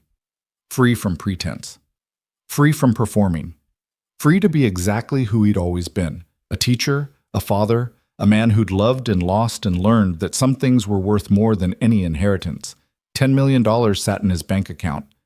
But driving toward their new apartment with Tommy humming beside him and hope flickering like a candle in a dark room, Daniel understood that the real fortune had nothing to do with money. It was measured in second chances, in the possibility of redemption, in the fierce love between a father and son. And in exactly 30 days, Daniel would know if that fortune was worth sharing or if he'd be building it alone with the people who'd always truly mattered. The apartment Daniel had rented was nothing like the Lancaster estate. It was a modest two-bedroom in a working-class neighborhood called Riverside, the kind of place where kids rode bikes in the parking lot and neighbors borrowed sugar. The walls were beige, the carpet was worn, and the kitchen faucet had that familiar drip Daniel remembered from their old place. Tommy stood in the doorway of his new room and smiled wider than he had in months.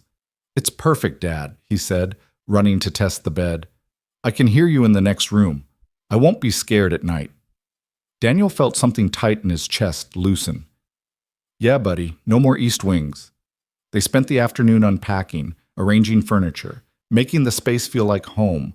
Daniel had bought basic necessities, sheets, dishes, a used couch from a consignment shop. After months of Lancaster excess, the simplicity felt like medicine. That evening, they ordered Chinese takeout and ate on the floor because the dining table hadn't been delivered yet. Tommy used chopsticks and laughed when he dropped noodles, and Daniel thought about how much he'd missed this, the easy comfort of their small life together. "Do you think Claudia will come?" Tommy asked, swirling lo mein around his fork. "I don't know, buddy. I honestly don't know." "Do you want her to?" It was the question Daniel had been asking himself since he'd walked out of the Lancaster estate. Did he want Claudia to prove she could change? Or had he given her an impossible test, setting conditions he secretly hoped she'd fail so he could walk away with a clear conscience? "I want her to try," Daniel said finally. "For the baby's sake. For your sake, even. Everyone deserves a chance to be better than they are." "Grandma Sarah used to say that," Tommy observed. "She said people could surprise you if you gave them room to grow." "Your mom was full of wisdom. I miss her." "Me too, buddy. Every single day." 3 days passed. Daniel returned to teaching at Millbrook High, where his colleagues welcomed him back with knowing looks and quiet support. Word had gotten around somehow, maybe through Mrs. Chen, maybe through the neighborhood grapevine, that Daniel had left his wealthy wife. Nobody asked for details, but the lunchroom ladies started packing extra food in Tommy's lunch, and the principal mentioned that the school had recently received an anonymous donation for their struggling families fund.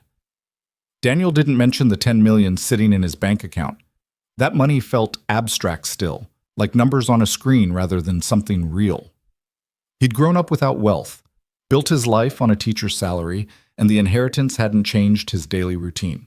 He still drove his Honda, still shopped at the discount grocery store, still lived like the person he'd always been.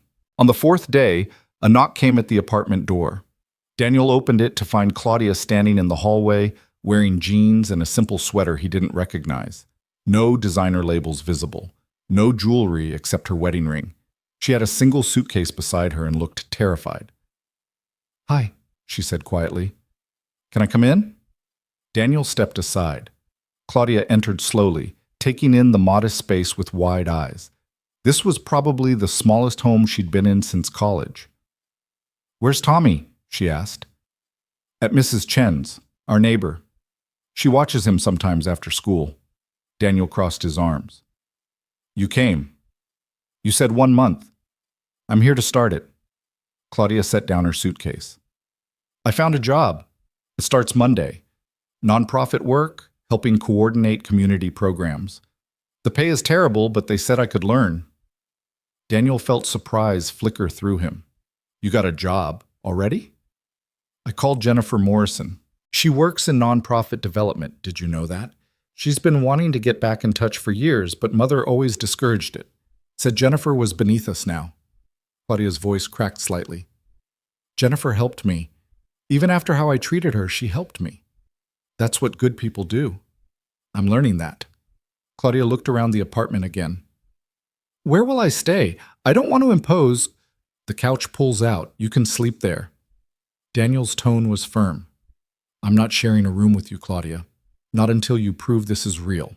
She nodded, accepting this. That's fair. And tomorrow, you're spending the day with Tommy. Just you and him. No distractions, no excuses. You're going to learn to be his stepmother. I don't know how. Then figure it out. That's what parents do. Daniel moved toward the kitchen. There's leftover Chinese in the fridge if you're hungry. I need to pick up Tommy. He left before she could respond, needing air, needing space to process the fact that Claudia had actually shown up. Part of him had been certain she wouldn't, that the lure of her parents' money and comfort would be too strong. But she was here, in jeans and uncertainty, and Daniel didn't know what to feel about that. Mrs. Chen met him at her door with knowing eyes. She came? The older woman asked. How did you? I saw her in the hallway, looking lost. Mrs. Chen smiled gently. Everyone deserves a second chance, Daniel. Even people who've made terrible choices. What if she can't change? Then you'll know you gave her every opportunity, and your conscience will be clear. She patted his arm. But maybe give her a real chance, not just a test designed to make her fail. The words stung because they held truth. Daniel collected Tommy and walked back to their apartment, preparing his son for what waited inside. Claudia's here, Daniel said. She's going to be staying with us for a while. Tommy's face was unreadable. Is she going to be mean again? I don't know. But she says she wants to try to be better. Can you give her a chance? Will you be here too? Always, buddy. I'm not going anywhere. They entered the apartment to find Claudia had unpacked some of her things and was sitting nervously on the pull-out couch. When she saw Tommy, something flickered across her face, fear maybe, or regret. Hi, Tommy, she said softly. How was school? Tommy looked at his father, then back at Claudia. It was okay. We learned about the solar system. That sounds interesting. Which planet did you like best? Saturn, because of the rings. Tommy edged closer to Daniel. Did you really get a job? I did. I start Monday. I'll be helping organize after-school programs for kids. Claudia's hands twisted in her lap. Maybe someday you could come to one, if you wanted. Maybe, Tommy said noncommittally. The evening passed in awkward politeness. Daniel made spaghetti for dinner, from a jar, simple and cheap, and watched Claudia eat without complaint. They did dishes together in the tiny kitchen, working around each other carefully. Tommy did homework at the kitchen table, and Claudia asked about his assignments with what seemed like genuine interest. At bedtime, Tommy hugged Daniel goodnight, then paused. Good night, Claudia, he said, the words formal and careful. Good night, Tommy. Sleep well.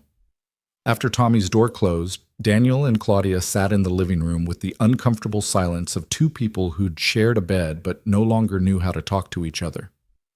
Thank you, Claudia finally said, for giving me this chance.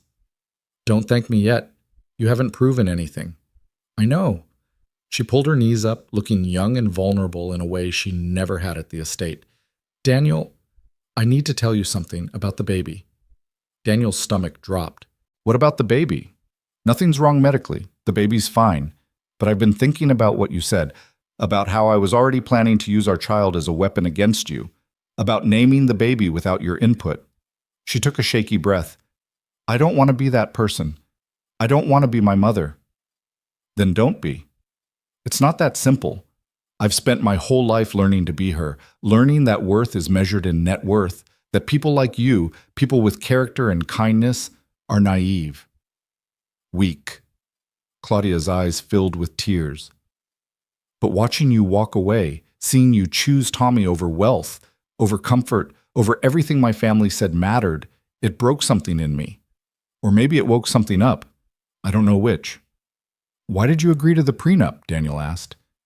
In the beginning, when you and I first started dating, you seemed different, real. What changed? Claudia was quiet for a long moment. I got scared. We were getting serious, and I knew if I brought you home, my parents would never approve. So I started pulling away from the person I was with you. Started remembering all the lessons they'd taught me about protecting myself, about the importance of family legacy. And by the time they demanded the prenup, I'd convinced myself they were right. You convinced yourself I was beneath you? Yes. The admission was painful. And I'm so sorry, Daniel. I'm sorry for how I treated Tommy. I'm sorry for everything I said, everything I did. I know words don't fix it. I know I have to show you through actions, but I need you to know I'm aware of how badly I failed. Both of you. Daniel looked at his wife, and she was still his wife, still carrying his child, and saw something he hadn't seen in months. Shame, yes, but also determination. The question was whether that determination would last beyond the discomfort, beyond the novelty of playing poor. Tomorrow, Daniel said, you're taking Tommy to the park, just you and him. No phones, no distractions. You're going to play with him, talk to him, learn who he actually is instead of seeing him as an obligation. I can do that. Can you? Because Tommy's been through enough, Claudia. He lost his mother. He's been treated like an inconvenience by your family for months. If you're going to be in his life, you need to actually care about him. Not perform caring, actually care. I want to, Claudia whispered. I want to learn how. The next morning, Daniel watched from the apartment window as Claudia and Tommy walked toward the park 3 blocks away. Tommy's body language was stiff, uncertain. Claudia walked beside him with visible nervousness. Daniel wanted to follow them, to supervise, to protect his son from more disappointment, but that would defeat the purpose. Claudia needed to figure this out on her own. They were gone for 2 hours. Daniel graded papers, checked his phone obsessively, and tried not to imagine all the ways this could go wrong. When they returned, Tommy was smiling. Dad, Claudia pushed me on the swings and I went so high, and we fed the ducks and she taught me how to skip rocks. Tommy's excitement was genuine, unforced. She's actually pretty cool when she's not at the mansion. Claudia stood behind Tommy and her expression was complicated, happy but also sad, as if she was realizing how much she'd missed. We had a good time, she said simply. I can see that. After Tommy ran to his room to change out of his muddy clothes, Claudia approached Daniel. He told me about Sarah, she said quietly, about how she used to take him to that park, about their favorite bench, their favorite duck. He's been carrying so much grief, and I never even asked about it. I just saw him as your baggage, instead of as a little boy who lost his mother. And now? Now I see him. Claudia's voice broke. I see him, and it breaks my heart that I wasted so much time being cruel when I could have been building something real. It was a start. Not forgiveness, not resolution, but a start. The days that followed established a rhythm. Claudia went to her new job where, according to Jennifer's reports, she was struggling but trying. She came home exhausted, unused to actual work, but she didn't complain. She spent evenings with Tommy, helping with homework, learning his favorite books, asking about his day with what seemed like genuine interest. Daniel watched it all with cautious hope and persistent doubt. Was this real change or elaborate performance? Was Claudia becoming a better person, or just playing a role until she could reclaim her old life? 2 weeks into the month, Richard Lancaster showed up at the apartment. Daniel opened the door to find his father-in-law standing in the hallway, looking profoundly uncomfortable in the modest building. I need to speak with my daughter, Richard demanded. She's not here. She's at work. Work? Richard said the word like it was foreign. This has gone on long enough, Daniel. Claudia belongs at home, not playing house in some rundown apartment. This isn't a game, Daniel said coldly. And she's not playing. She's learning who she could have been all along if you hadn't spent 32 years teaching her that people's worth is measured in their portfolios. You self-righteous... Richard stopped himself, visibly controlling his anger. You think you've won because you inherited some money? You're still the same poor schoolteacher who got lucky. Money doesn't change breeding. You're right, Daniel said. Money doesn't change breeding, which is why no amount of wealth will ever make you or your wife decent human beings. Richard's face went dark. I could destroy you. You could try, but I have $10 million and the moral high ground. You just have money. Daniel started to close the door. Tell Evelyn that Claudia will call when she's ready. If she's ready. But right now she's learning that the world doesn't revolve around Lancaster expectations. He closed the door on Richard's sputtering protests. That evening, Claudia came home to find Daniel cooking dinner. Nothing fancy, just chicken and rice, while Tommy set the table. "My father came by," Daniel said without preamble. Claudia froze. "What did he want?" "You, back under their control." Daniel watched her carefully. "He called this playing house, said you belong at the estate." "What did you tell him?" "That you're an adult making your own choices. But Claudia, you need to understand something. Your parents aren't going to make this easy. They're going to pressure you, manipulate you, try to convince you that this," he gestured around the small apartment, "is beneath you." "I know." Claudia set down her work bag. "He's been calling me. Mother too. I haven't answered." "Why not?" "Because I'm afraid if I talk to them, I'll slip back. I'll remember all the reasons they gave me to see you and Tommy as less than, and I can't do that, not anymore." She moved into the kitchen, standing beside Daniel at the stove. "This chicken smells good." "It's just chicken." "At the estate, we had a chef who made complicated meals I couldn't pronounce. But this smells like home, like something real." Claudia looked at Tommy, who was carefully folding napkins the way Daniel had taught him. "I've been so stupid, Daniel, chasing a version of life that was all appearance and no substance." "Words are easy, Claudia." "I know, but I'm trying to match them with actions. Jennifer told me about the work you did before we met. The cancer research fundraisers, the volunteer tutoring, all the ways you gave back even when you had nothing to give."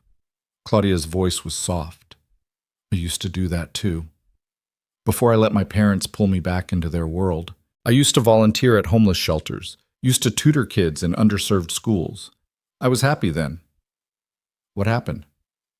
"I fell back into their orbit, started caring what they thought, what their friends thought, started measuring my worth by their standards instead of my own." She touched her stomach where the baby was beginning to show. "I don't want this child growing up like that. I don't want to be the kind of mother who teaches our daughter or son that money matters more than character." Tommy looked up from his napkin folding. "Are you going to stay? For real?" Claudia met the boy's eyes, and Daniel saw something genuine pass between them. "I want to. If you'll let me. If your dad will let me." "We'll see," Daniel said carefully. "You've got 2 weeks left." But something was shifting. Daniel could feel it in the way Claudia laughed more easily now, in how she'd started buying groceries and learning to cook simple meals, in the way she asked Tommy about his day and actually listened to the answers, in how she came home with donated books for the after-school program and talked excitedly about helping kids who reminded her of someone she used to be. 3 weeks into the month, Claudia made an announcement at dinner. "I did something today," she said, nervous energy crackling around her. "I donated $500,000 to cancer research, in Sarah's name." Daniel's fork clattered against his plate. "What?" "I still have access to my trust fund. I've been avoiding using it because I wanted to prove I could live without money, but then I realized, having money isn't bad. It's what you do with it that matters." Claudia pulled out her phone, showed him the confirmation. "I donated it to the same research hospital where Sarah was treated. They're going to name a new wing after her. The Sarah Hart Memorial Research Center." Daniel couldn't speak. Tommy looked between them, confused. "Who's Sarah?" he asked quietly. "Your mom," Claudia said gently. "And she was an amazing person who fought really hard. She deserves to be remembered. She deserves to have her name on something that will help other people fight the same battle." Tommy's eyes filled with tears.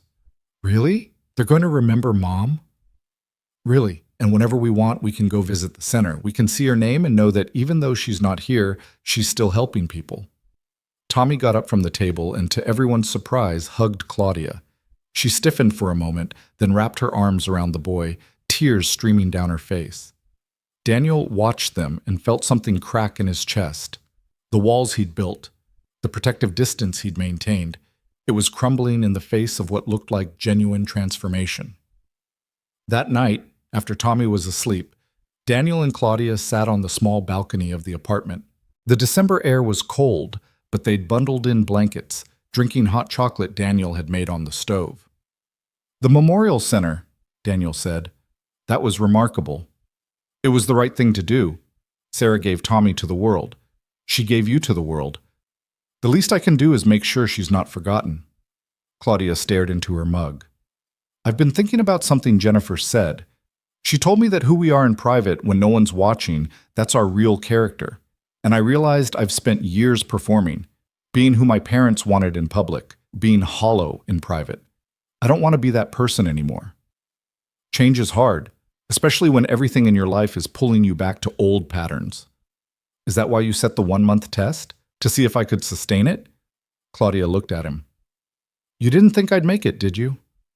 Honestly, no. I thought you'd last maybe a week before running back to the estate and your parents' money and your comfortable life.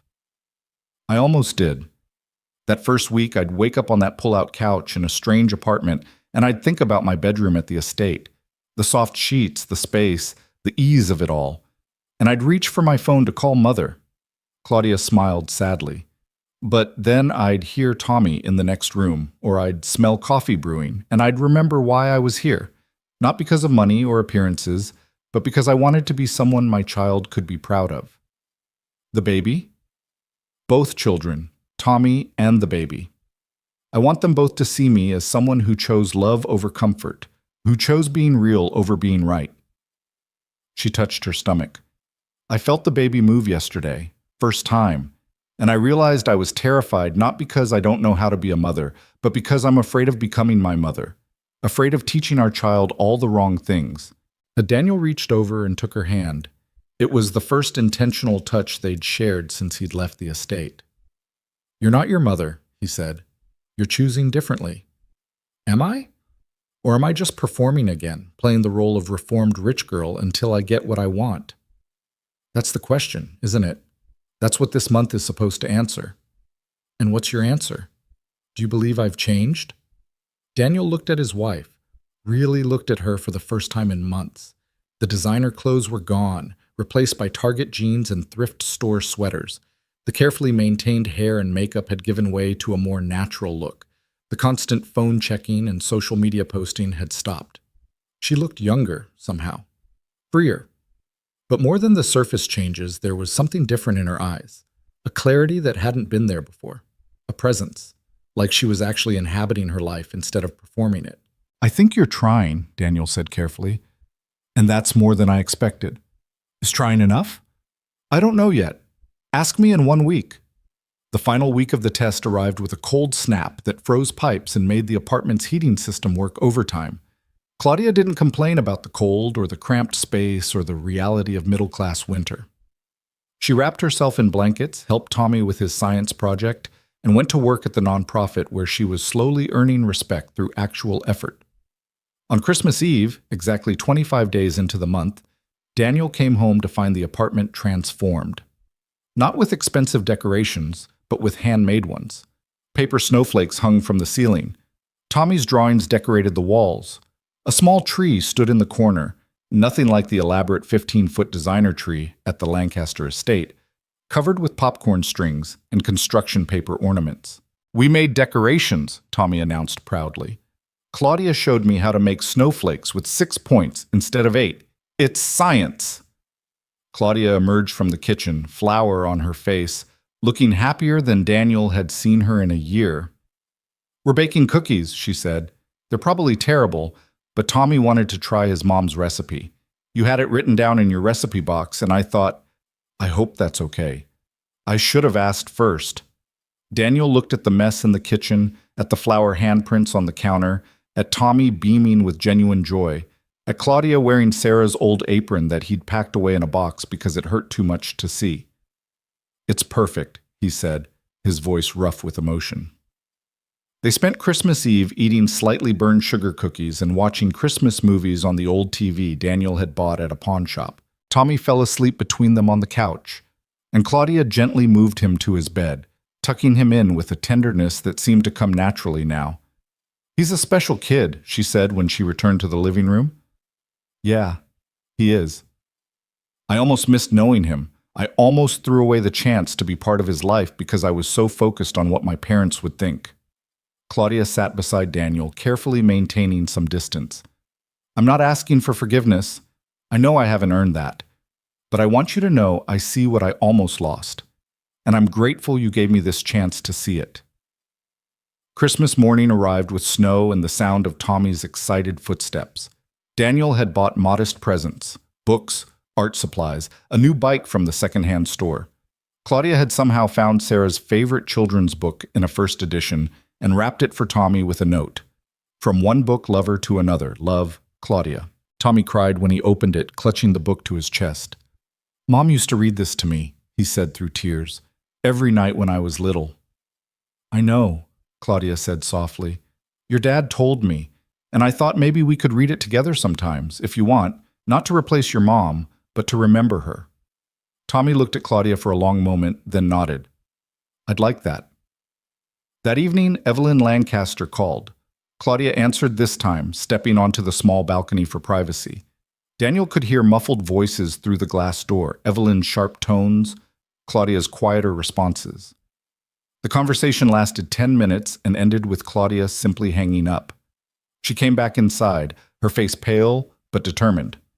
"Mother demanded I come home for New Year's, said this experiment in poverty has gone on long enough." Claudia met Daniel's eyes. "I told her no. I told her I'm building a life that matters, with people who matter, and that's more important than maintaining appearances at a party full of people who measure worth in stock portfolios." "What did she say?" "That I'm making the biggest mistake of my life, that I'm throwing away everything they've built for me." Claudia's voice shook slightly. "That if I don't come home by New Year's, I'll be cut off from the family entirely." "How do you feel about that?" "Terrified. Relieved. Both." She touched her stomach. "But I realized something today. Watching Tommy open that book. Watching him smile without fear or reservation. This is what family is supposed to feel like, not performance, not obligation, just people who care about each other, trying their best." December 31st arrived, exactly 1 month since Daniel had walked out of the Lancaster estate. He woke that morning knowing the test was officially over, knowing he needed to make a decision about their future. Tommy was at Mrs. Chen's for a New Year's Eve sleepover with her grandkids. Claudia and Daniel had the apartment to themselves for the first time since she'd arrived. They sat at the small kitchen table with coffee and the weight of unspoken questions. "It's been a month," Claudia said quietly. "I know you need to make a decision about us, about whether you believe I've changed." Daniel had spent the past month watching his wife transform. Or had she transformed?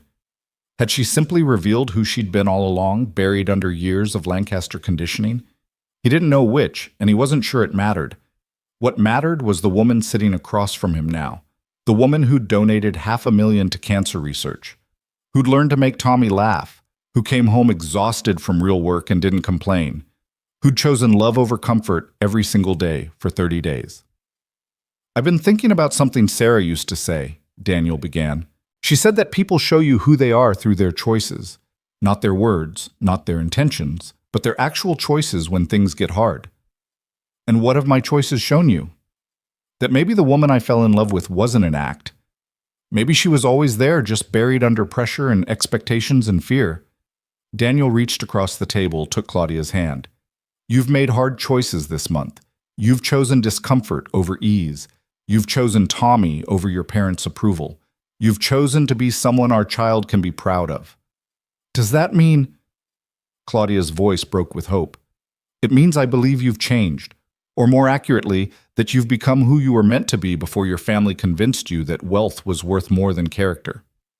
Daniel squeezed her hand. "But Claudia, you need to understand something. I'm not going back to the Lancaster estate. I'm not going to live under your parents' roof or their rules. If we're going to make this work, it has to be on our terms." "I don't want to go back either," Claudia said quickly.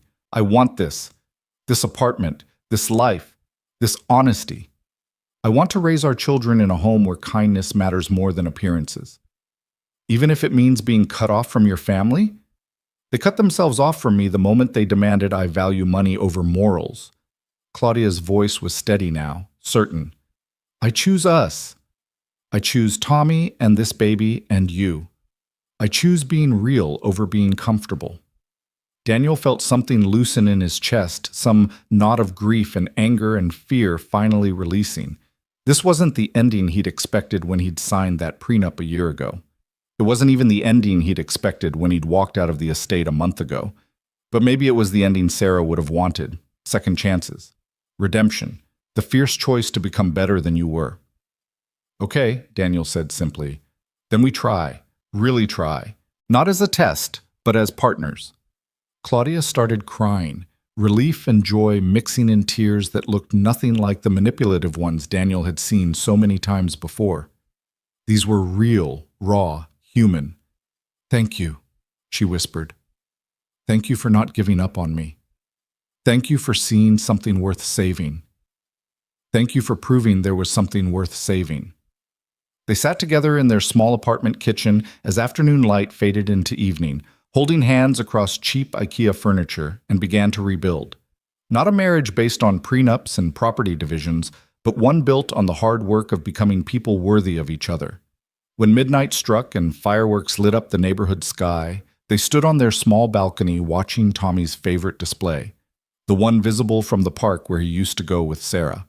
And Claudia leaned against Daniel, her hand on her growing belly, and whispered a promise into the winter air. I'm going to be better every day. For them? For us? For whoever I was supposed to be before I forgot. And Daniel, thinking of Sarah, thinking of second chances, thinking of the long road ahead, believed her. The new year brought changes that rippled through their lives like stones dropped in still water. Claudia moved her few belongings from the pull-out couch to Daniel's room, and for the first time since their wedding, they shared a bed as partners rather than strangers performing marriage. The intimacy was tentative at first, rebuilding trust through small gestures, a hand held during sleep, morning coffee made without asking, the quiet acknowledgement that they were choosing each other daily.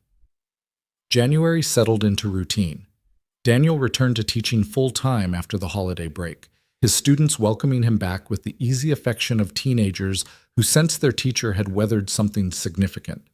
Claudia continued at the nonprofit, where her initial struggles had transformed into genuine competence. She came home with stories about the kids in the after-school program, about Julio, who was reading above grade level now, about Maya, who'd opened up about her family situation, about the small victories that measured success and changed lives rather than changed portfolios. Tommy blossomed under the attention of two parents who were actually present. His grades improved, his nightmares decreased, and slowly, carefully, he began to call Claudia Mom when he forgot to be cautious, then started using it intentionally, testing whether she'd accept the title. She did, every time, with visible emotion that never seemed performed. 3 weeks into January, on a Saturday morning that dawned clear and cold, Claudia woke Daniel with unusual urgency. "We need to talk," she said, her hand pressed to her rounded belly. "About the baby. About everything." They sat at the kitchen table. Their kitchen table now a place where decisions were made together, and Claudia pulled out a folder Daniel hadn't seen before. "I've been working with a lawyer," she began. "Not your lawyer, a different one. Someone Jennifer recommended who specializes in family law." Daniel felt anxiety spike. "Claudia, wait, let me finish." She opened the folder. "I want to void the prenup entirely. Not contest it, not modify it. Void it. It was built on assumptions that were false, yes, but more than that, it was built on values I don't want anymore. I don't want our marriage to have any legal document suggesting you're less than equal." "You're sure?" "Completely sure. And I want to establish a proper custody agreement, not one that gives me full control, but one that recognizes you as an equal parent. Joint custody, joint decision-making, everything." Claudia's eyes were bright with determination. "And I want to adopt Tommy, legally, if he'll let me. I want him to be my son, not just my stepson." Daniel couldn't speak for a moment. "You want to adopt Tommy?" "I want him to know he's chosen. Not tolerated, not accommodated, but chosen. I want him to have a mother again, if he'll have me. I know I can never replace Sarah, I would never try, but I can be someone who loves him completely." Claudia's voice broke. "He asked me the other day if I'd still be his mom if you and I got divorced, and my heart broke because he's spent so long being afraid people will leave him. I want to legally promise I won't, ever." "What did you tell him?" "I told him I'd love him no matter what happened between you and me, that he's stuck with me now." She smiled through tears. "And he hugged me, Daniel, really hugged me, and whispered, "I love you, Mom," so quietly, I almost didn't hear it. Daniel felt his own eyes burning. He said that? He said that. And I realized I'd been so focused on proving myself to you that I hadn't understood the real gift you'd given me. Not another chance at our marriage, but the chance to be Tommy's mother, to love a child who knows what loss feels like and chose to trust me anyway. They sat in their small kitchen, crying together, as morning light streamed through windows that overlooked a parking lot instead of manicured grounds. And Daniel understood that wealth had never been about money. It had always been about this: people choosing each other, choosing love, choosing to be better than circumstances suggested they should be. The adoption process began that week. Tommy was involved in every step, his opinion valued, his feelings prioritized. When the social worker asked if he wanted Claudia to be his legal mother, he said yes without hesitation. "She's already my mom in my heart," Tommy explained with the simple wisdom of 8-year-olds. "This just makes it official." February brought Valentine's Day and Claudia's birthday. Daniel planned something simple, dinner at a modest Italian restaurant, the kind of place with checkered tablecloths and a violinist who played slightly off-key.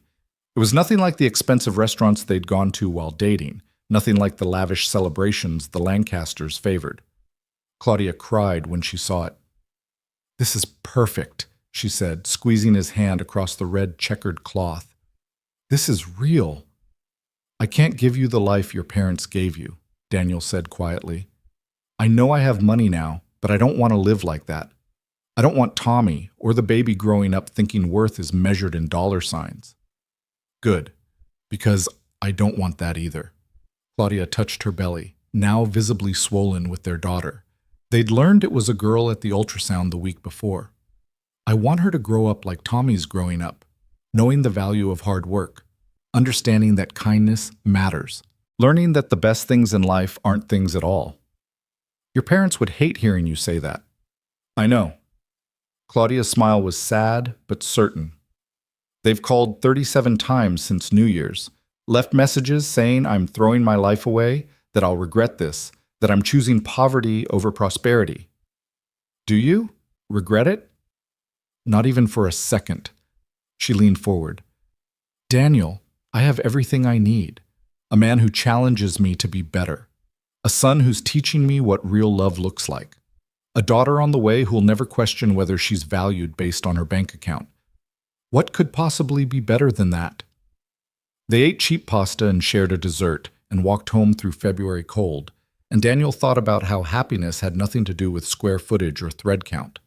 It was measured in Claudia's laugh, unguarded and real, and how she stopped to look at Valentine's displays in store windows with genuine delight rather than calculating their cost. In the way she hummed while doing dishes, a habit she'd never shown at the estate because there'd always been staff to handle such pedestrian tasks. March arrived with Tommy's spring break and an unexpected visitor. Daniel answered the apartment door to find Richard Lancaster standing in the hallway, looking even more uncomfortable than his last visit. "I need to speak with you," Richard said stiffly. "Both of you." Claudia emerged from the bedroom, her pregnancy now obvious, and stiffened when she saw her father. "Dad, what are you doing here?" "May I come in?" Richard's request was so uncharacteristic that both Daniel and Claudia exchanged surprised glances before stepping aside.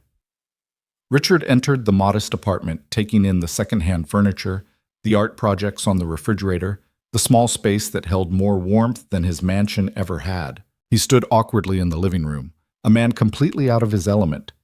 "Your mother sent me," he began, then stopped himself. "No, that's not true. I came because I needed to see for myself." "See what?" Claudia's voice was guarded. "Whether this was real, whether you'd actually chosen this," he gestured vaguely, "over everything we gave you." "I chose love over luxury, Dad." "Yes." Richard was quiet for a long moment. "Your mother is furious. She says you've embarrassed the family, thrown away your heritage, betrayed everything we taught you." "I know what Mother thinks. Is that why you came, to tell me that?" "No?" Richard moved to the window, staring out at the parking lot. "I came because I've been watching you. The social media posts stopped, but Jennifer Morrison's been giving updates to your mother's bridge club, about your work at the nonprofit, about the memorial wing for Daniel's first wife, about the adoption proceedings for the boy. His name is Tommy, Dad, and yes, I'm adopting him. I know his name. Richard turned back to face them. I know his name now. I didn't before, and that's my shame to carry. He looked at Daniel. You were right, what you said when you left, about us measuring worth in dollars instead of character, about raising Claudia to value all the wrong things. Daniel didn't respond, too shocked to find words. I've spent 3 months watching my daughter be happier in a rundown apartment than she ever was in a mansion. Watching her work harder for a nonprofit salary than she ever worked for anything in her life. Watching her become a mother to a child she didn't give birth to with more dedication than I've seen in most biological parents. Richard's voice roughened. And I've had to confront the fact that we failed her, Evelyn and I. We taught her to be afraid of anything that didn't come with a price tag. We taught her to measure people by their bank accounts. We taught her that love was secondary to legacy. Why are you telling us this? Claudia asked, her voice barely above a whisper. Because I'm proud of you. The words seemed torn from Richard. For the first time in your life, you've made choices based on conviction rather than comfort. You've chosen to be someone of substance, and I'm proud of you. I don't know if that matters anymore, if I've lost the right to say it, but I needed you to know. Claudia was crying now, silent tears tracking down her face. It matters. It matters a lot. I don't expect forgiveness. I don't expect you to come back to the estate or to reestablish connection with your mother. She's still convinced you'll come to your senses eventually. But I wanted to meet my grandson.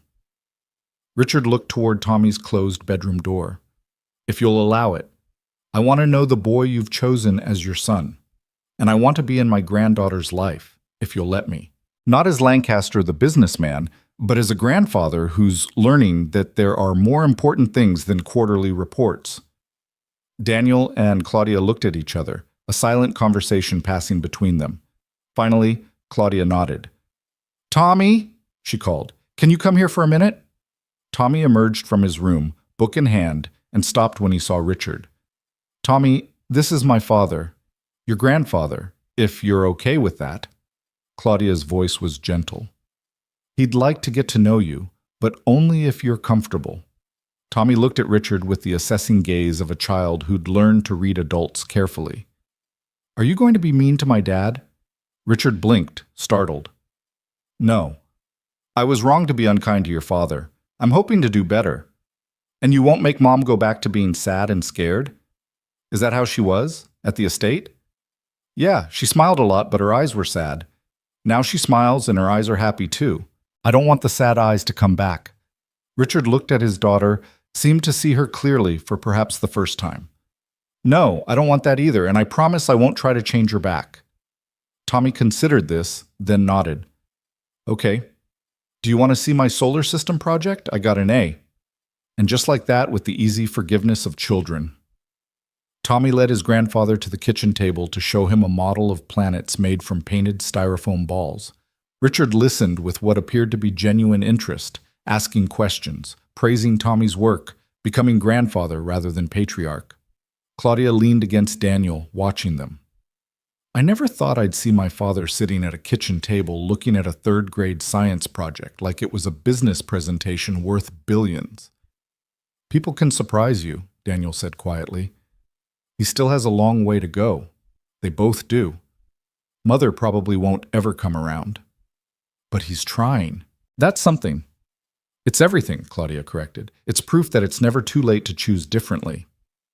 April brought spring in Claudia's baby shower, organized by Jennifer Morrison and the women from the nonprofit.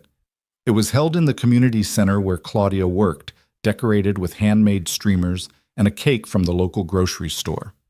The guests were a mix of nonprofit colleagues, neighbors from the apartment complex, teachers from Tommy's school, and Marcus with his new girlfriend who taught kindergarten. Richard attended, looking profoundly out of place but making genuine effort to engage with people he would have dismissed as beneath notice 6 months earlier. Evelyn had been invited but declined, sending an expensive gift with a card that read simply, "For my granddaughter. Perhaps one day you'll understand." The gift remained unopened in the corner. Claudia opened presents from people who'd spent more thought than money, handmade blankets, gently used books, a photo album filled with pictures of Tommy and Daniel and Claudia over the past months, documenting the transformation of their family. Mrs. Chen gave Claudia a pair of jade bracelets that had belonged to her own mother. For protection, Mrs. Chen said, clasping them on Claudia's wrists, and for luck, but mostly to remind you that family is built by choice and commitment, not by blood and obligation. Claudia hugged the elderly woman, both of them crying, and Daniel watched his wife be embraced by a community that valued her for who she was rather than what she had. This was wealth, he thought. This was legacy. Not trust funds and real estate, but connections built on authenticity and sustained by genuine care. The party ended with Tommy presenting Claudia with a drawing he'd made. Their family of 4, holding hands under a sun with rays like fingers reaching across the sky. In Tommy's careful 3rd grade handwriting, he'd written, "My family is love." Claudia framed it and hung it in the apartment's living room, in the place of honor where the Lancasters would have hung expensive art. May brought the adoption finalization. They stood in family court, Daniel, Claudia, Tommy, Marcus, Jennifer, Mrs. Chen, and Richard, who'd asked permission to attend, while a judge made official what had already been true in their hearts. "Thomas James Hart," the judge said, using Tommy's full legal name. "You're now legally the son of both Daniel Hart and Claudia Lancaster Hart. Do you understand what that means?" "It means I have 2 parents who chose me," Tommy said clearly, "and a sister who's coming soon. It means I'm not alone anymore." The judge smiled, her eyes suspiciously bright. "That's exactly what it means. Congratulations to your family." Tommy hugged Claudia first, whispering something that made her cry. Then he turned to Daniel. "I have 2 moms now, Dad. One in heaven and one here. Is that okay?" "That's more than okay, buddy. That's perfect." They celebrated with pizza at Tommy's favorite place, the one near their old apartment. Richard joined them, attempting to navigate the foreign territory of paper plates and red plastic cups with admirable grace. "This is good pizza," Richard said, sounding surprised. "Best in the city," Tommy declared. "Way better than the fancy food at your mansion." "You might be right about that." Watching her father eat cheap pizza with tomato sauce on his chin, while Tommy explained why pepperoni was scientifically the superior topping, Claudia felt a wave of emotion so strong she had to step outside for air. Daniel followed, finding her on the sidewalk, one hand on her very pregnant belly, crying and laughing simultaneously. "You okay?" "I'm perfect. I'm watching my father be human for maybe the first time in his life. I'm legally Tommy's mother. I'm about to have a baby girl who'll grow up knowing that kindness matters more than bank accounts." Claudia wiped her eyes. "How did this become my life?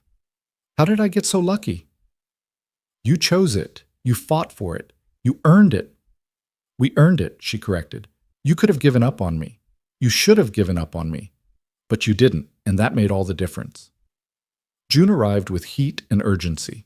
Claudia's due date was the 15th, but Grace Elizabeth Hart, named not after Evelyn Lancaster, but after Sarah's middle name, a choice Claudia made to honor the woman who'd loved Daniel first, decided to arrive 3 days early. Daniel was teaching when he got the call from Jennifer. Claudia's water had broken at work. She was heading to the hospital. He needed to come now. He left his classroom in the capable hands of another teacher, collected Tommy from school, and drove to the hospital where Marcus met them with calm efficiency. Richard arrived shortly after, having been called by Jennifer, looking terrified in a way corporate boardrooms had never managed to achieve. "Is she okay? Is the baby okay?" "She's fine," Jennifer assured him. "Labor's progressing normally. She's asking for Daniel and Tommy." They found Claudia in a labor and delivery room, breathing through contractions with determined focus. Her face lit up when she saw them. "You came," she said to Richard, genuine surprise in her voice. "Of course I came. You're my daughter. You're having my granddaughter." Richard moved to her bedside awkwardly, clearly unsure what to do. "I'm proud of you, for all of it, for being strong enough to rebuild yourself." "I love you, Dad," Claudia said through tears and pain. "Even when I was angry, even when I was hurt, I never stopped loving you." "I love you too. I should have said it more. Should have shown it better." Richard looked at Daniel. "Take care of my girls."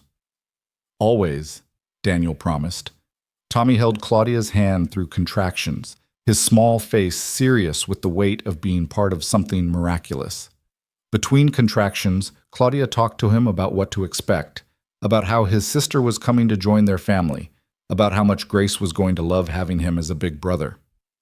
"I'll teach her everything I know," Tommy promised, "about solar systems and good pizza and why it's okay to cry when you miss someone. And I'll tell her about both grandmas, Grandma Sarah and Grandma Evelyn, so she knows where she came from." Grace Elizabeth Hart arrived at 11:47 p.m. on June 12th, weighing 7 pounds and 2 ounces, with her mother's eyes and her father's determination. The moment they placed her on Claudia's chest, everything else fell away. The pain of labor, the exhaustion, the anxiety. There was only wonder and gratitude and overwhelming love. Daniel cut the umbilical cord with shaking hands. Tommy, allowed in the room because they'd requested it, stared at his baby sister with naked adoration. "She's so small," he whispered. "I'm going to protect her forever." "I know you will, buddy."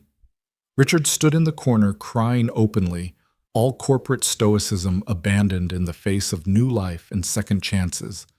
Later, when Claudia and Grace were resting, when Tommy had fallen asleep in the chair beside his mother's bed, Daniel stepped into the hallway to call Mrs. Chen with the news. He found Richard there, staring out a window at the hospital parking lot. "Thank you," Richard said without preamble. "For what?" "For not giving up on her. For seeing something worth saving when everyone else, when I had convinced her she was only valuable for her last name and her trust fund." Richard's voice was rough. "I watched my daughter give birth to my granddaughter in a public hospital instead of the private facility Evelyn had selected. I watched her hold that baby with more genuine joy than I've seen in 30 years of her life, and I realized that everything I thought mattered doesn't matter at all. It's never too late to learn that. Isn't it? I'm 63 years old. I've spent my entire life building an empire that means nothing if my daughter won't inherit it. If she's happier working for a nonprofit, living in an apartment, measuring wealth in love instead of stock options. Maybe the empire was never the point," Daniel suggested gently. "Maybe the lesson was learning what happens when you build the wrong thing." Richard laughed, the sound bitter and self-aware. "You're wiser than I gave you credit for. Than I gave anyone credit for who didn't have a portfolio I could evaluate. People keep surprising you when you actually pay attention to them." "Yes, they do." Richard turned from the window. "I'm changing my will. Not to punish Claudia, but to support the life she's chosen. Setting up trusts for the children, yes, but also endowing her nonprofit, establishing scholarships for kids like Tommy who've lost parents to illness, creating something that matters beyond profit margins." "That's remarkable." "It's late, and it's probably not enough to make up for decades of getting it wrong. But it's a start." Richard extended his hand. "You're a good man, Daniel Hart, and I'm sorry it took me so long to see it." Daniel shook his father-in-law's hand, feeling the strange weight of reconciliation and new beginnings. They stayed in the hospital for 2 days, establishing breastfeeding, learning how to care for a newborn, watching Tommy fall completely in love with his little sister. Friends visited, Jennifer with flowers, Marcus with a teddy bear that was really too large for the hospital room, Mrs. Chen with soup and wisdom. The Lancaster family's absence was notable. Evelyn never called, never visited, maintaining her position that Claudia had made her choice and would need to live with it. But Richard came every day, holding his granddaughter with the tentative care of someone learning a new language late in life. "She looks like you did," he told Claudia on the second day. "When you were born, before we taught you to be anything other than yourself." "I barely remember being that person." "Neither do I. But I see glimpses of her now, and how you are with Tommy, with Grace, with Daniel. You're who you should have been all along." Richard touched Grace's tiny hand with one finger. "I'm going to try to be better. For them. For you. It's too late to fix how I raised you, but maybe I can do better as a grandfather than I did as a father." "It's not too late, Dad. It's never too late to choose differently." They brought Grace home to the small apartment on a sunny June afternoon. Tommy had helped Daniel hang a welcome home banner made from construction paper and markers. The apartment was filled with gifts from neighbors, casseroles and diapers and offers to babysit. Mrs. Chen had somehow organized a meal train, ensuring the new family would have home-cooked dinners for the next 2 weeks. This was community, Daniel thought. This was what mattered. Not the Lancaster estate with its staff in isolation, but this building where people knew each other's names, where help was offered freely, where a new baby was celebrated by people who had little to give except themselves. Claudia settled into the rocking chair, a gift from Richard, who'd researched extensively to find the most ergonomic option, with Grace at her breast and Tommy curled at her feet, reading aloud from one of his favorite books so his sister could hear his voice. "This is perfect," Claudia said, looking around their small living room with its secondhand furniture and handmade decorations. "This is everything." July brought heat and the rhythm of new parenthood. Sleepless nights and early morning feedings, the wonder of watching Grace discover her hands, Tommy's pride every time his sister smiled at him. Daniel took paternity leave from teaching, and they existed in a bubble of diapers and lullabies, and the particular exhaustion that comes from loving something more than sleep. Claudia continued her work at the nonprofit, arranging flexible hours that allowed her to bring Grace to the office when needed. The kids in the after-school program loved having a baby around, taking turns gently rocking her carrier while they did homework, lowering their voices instinctively when she slept. Richard visited weekly, transforming from corporate titan to devoted grandfather with surprising grace.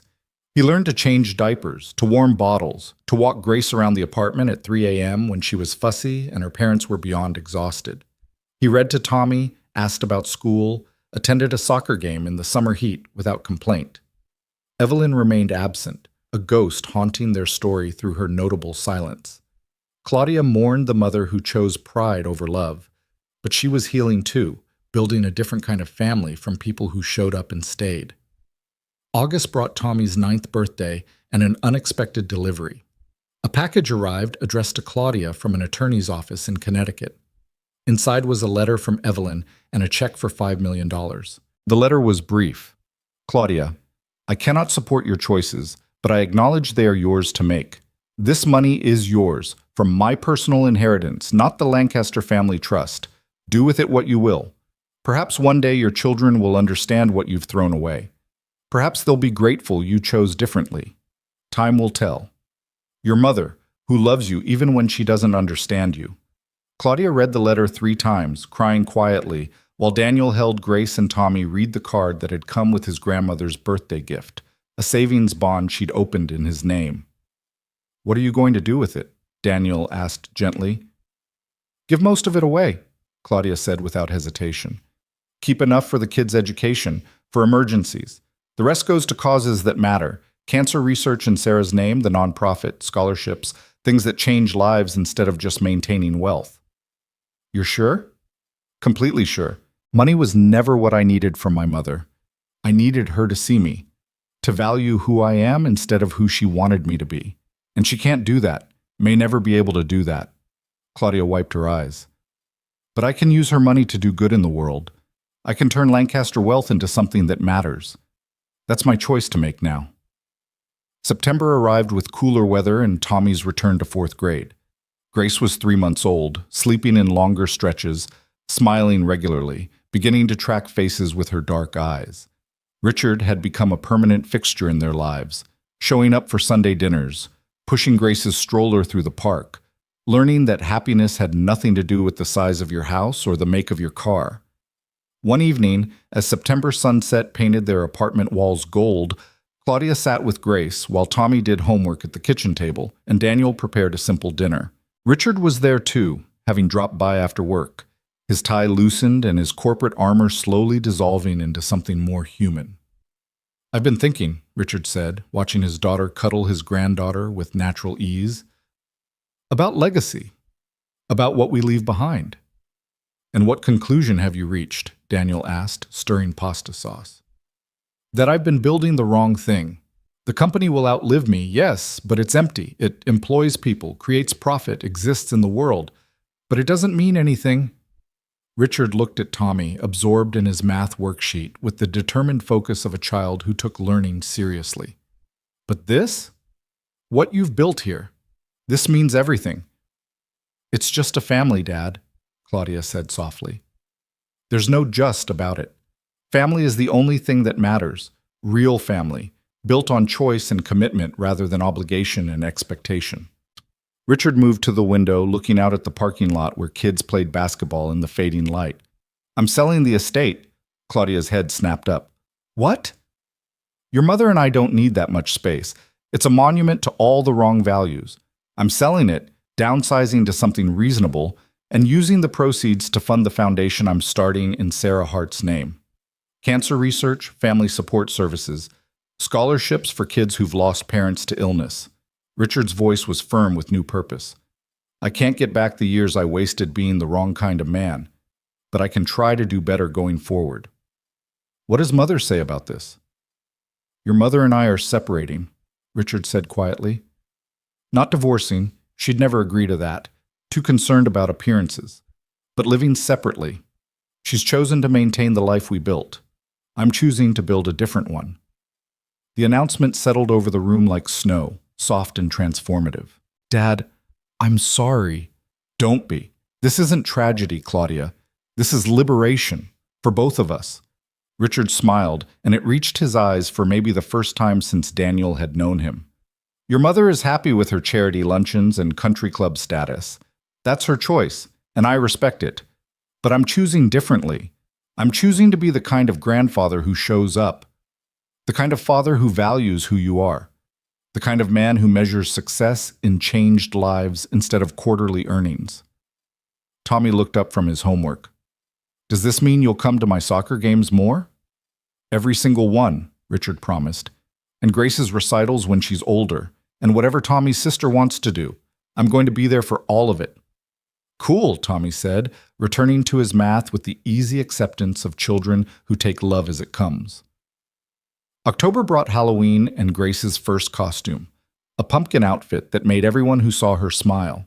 Tommy dressed as a scientist, complete with lab coat and safety goggles, explaining to anyone who'd listen about the importance of STEM education. They trick-or-treated through their neighborhood, Richard accompanying them with visible delight, carrying Grace when Claudia's arms got tired, helping Tommy navigate curbs in the dark. At one house, an elderly neighbor commented on what a lovely family they made. "Are you the grandfather?" she asked Richard.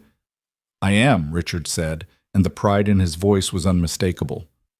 "These are my grandchildren, Tommy and Grace."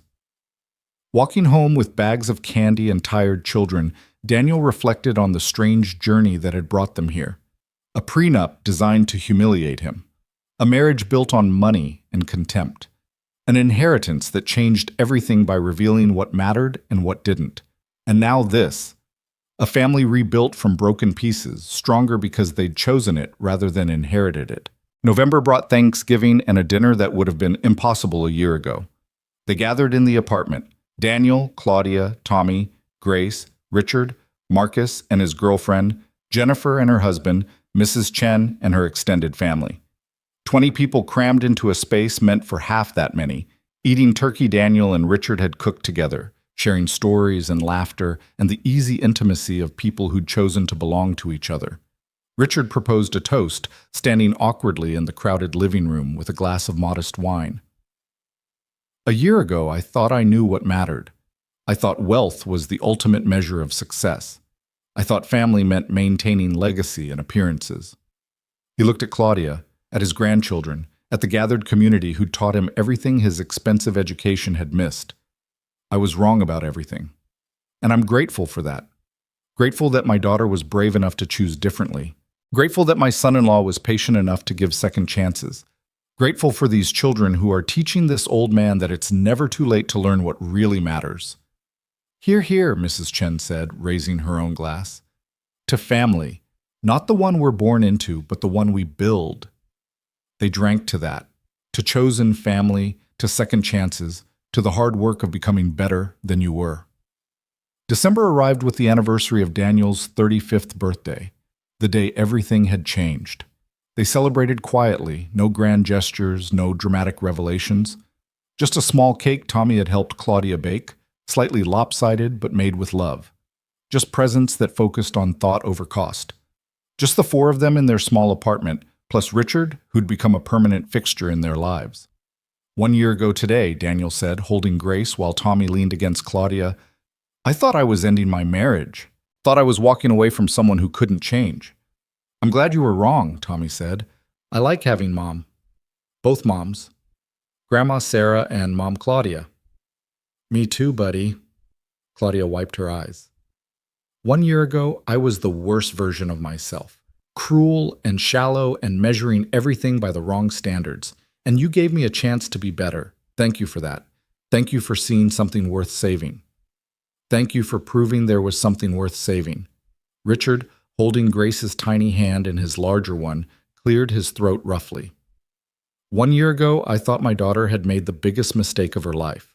Turns out the only mistake was mine, spending 32 years teaching her all the wrong lessons. But we're both learning better now. That night, after Tommy and Grace were asleep, after Richard had gone home to his new, modest townhouse, Daniel and Claudia stood on their small balcony watching winter stars. Do you ever regret it? Daniel asked. Giving up the estate, the money, the life you were raised to live? Not even for a second. Claudia leaned against him. I have everything that matters. A son who chose to trust me. A daughter who'll grow up knowing that character matters more than bank accounts. A husband who believed in the person I could become. A father who's learning that love is measured in presence, not presence. What could possibly be better than that? Nothing, Daniel agreed. Absolutely nothing. Inside the apartment, their home that measured wealth in laughter and handmade art and the particular chaos of loving people more than things, Grace stirred in her bassinet. Claudia went to her, lifting their daughter with practiced ease, settling into the rocking chair by the window. Daniel watched his wife rock their baby, while Christmas lights from neighboring apartments cast soft colors across the room. Tommy's artwork covered the refrigerator. Toys were scattered across the floor. Dishes from dinner sat in the sink, waiting for morning. It was imperfect and real and messy and beautiful. This was what $10 million couldn't buy. This authenticity, this hard-won peace, this family built on choice rather than obligation. The money sat in the bank, mostly untouched except for donations to causes that mattered and a college fund for the kids. It had served its purpose, not by providing comfort, but by exposing character, by revealing who people really were when the pretense dropped away. The prenup that had once symbolized everything wrong with their marriage now sat in a drawer, voided and meaningless, replaced by partnership and equality and the daily choice to love each other better. Claudia had become the mother Tommy needed and the partner Daniel deserved. Richard had become the grandfather his grandchildren would remember with affection rather than fear. Even Evelyn's absence had become a kind of gift, teaching them that sometimes the most loving thing families can do is let each other choose different paths. Christmas Eve arrived with snow and the magic of Tommy's excitement about Santa and Grace's first Christmas, even though she was too young to understand. They decorated their modest tree with ornaments from the dollar store and creations Tommy had made. Richard came bearing gifts he'd clearly agonized over. Nothing extravagant, everything chosen with specific people in mind. A science kit for Tommy, a handmade quilt for Grace from a local artisan, a framed photo for Claudia of the four of them at the park, natural and happy. No staging or performance. I've learned something this year, Richard said as they sat around the small living room, wrapping paper scattered like colorful snow. The best gifts cost time, not money. Attention, not dollars. Presents, not presents. Took you long enough, Claudia teased gently. Better late than never, Richard agreed. That night, after Richard left and Tommy finally fell asleep, Daniel and Claudia sat together on the couch, Grace sleeping between them, and talked about the year that had transformed them all. If you could go back, Claudia asked, to that night in my parents' house when you signed the prenup, would you change anything? Daniel thought about it. No, because if I'd walked away then, you wouldn't have had the chance to become who you are now. Tommy wouldn't have a mother. Grace wouldn't exist. Your father wouldn't be learning that legacy is measured in changed hearts rather than stock portfolios. So the prenup was worth it? All that pain and humiliation? It revealed the truth about your family, about you, about what happens when people choose money over character.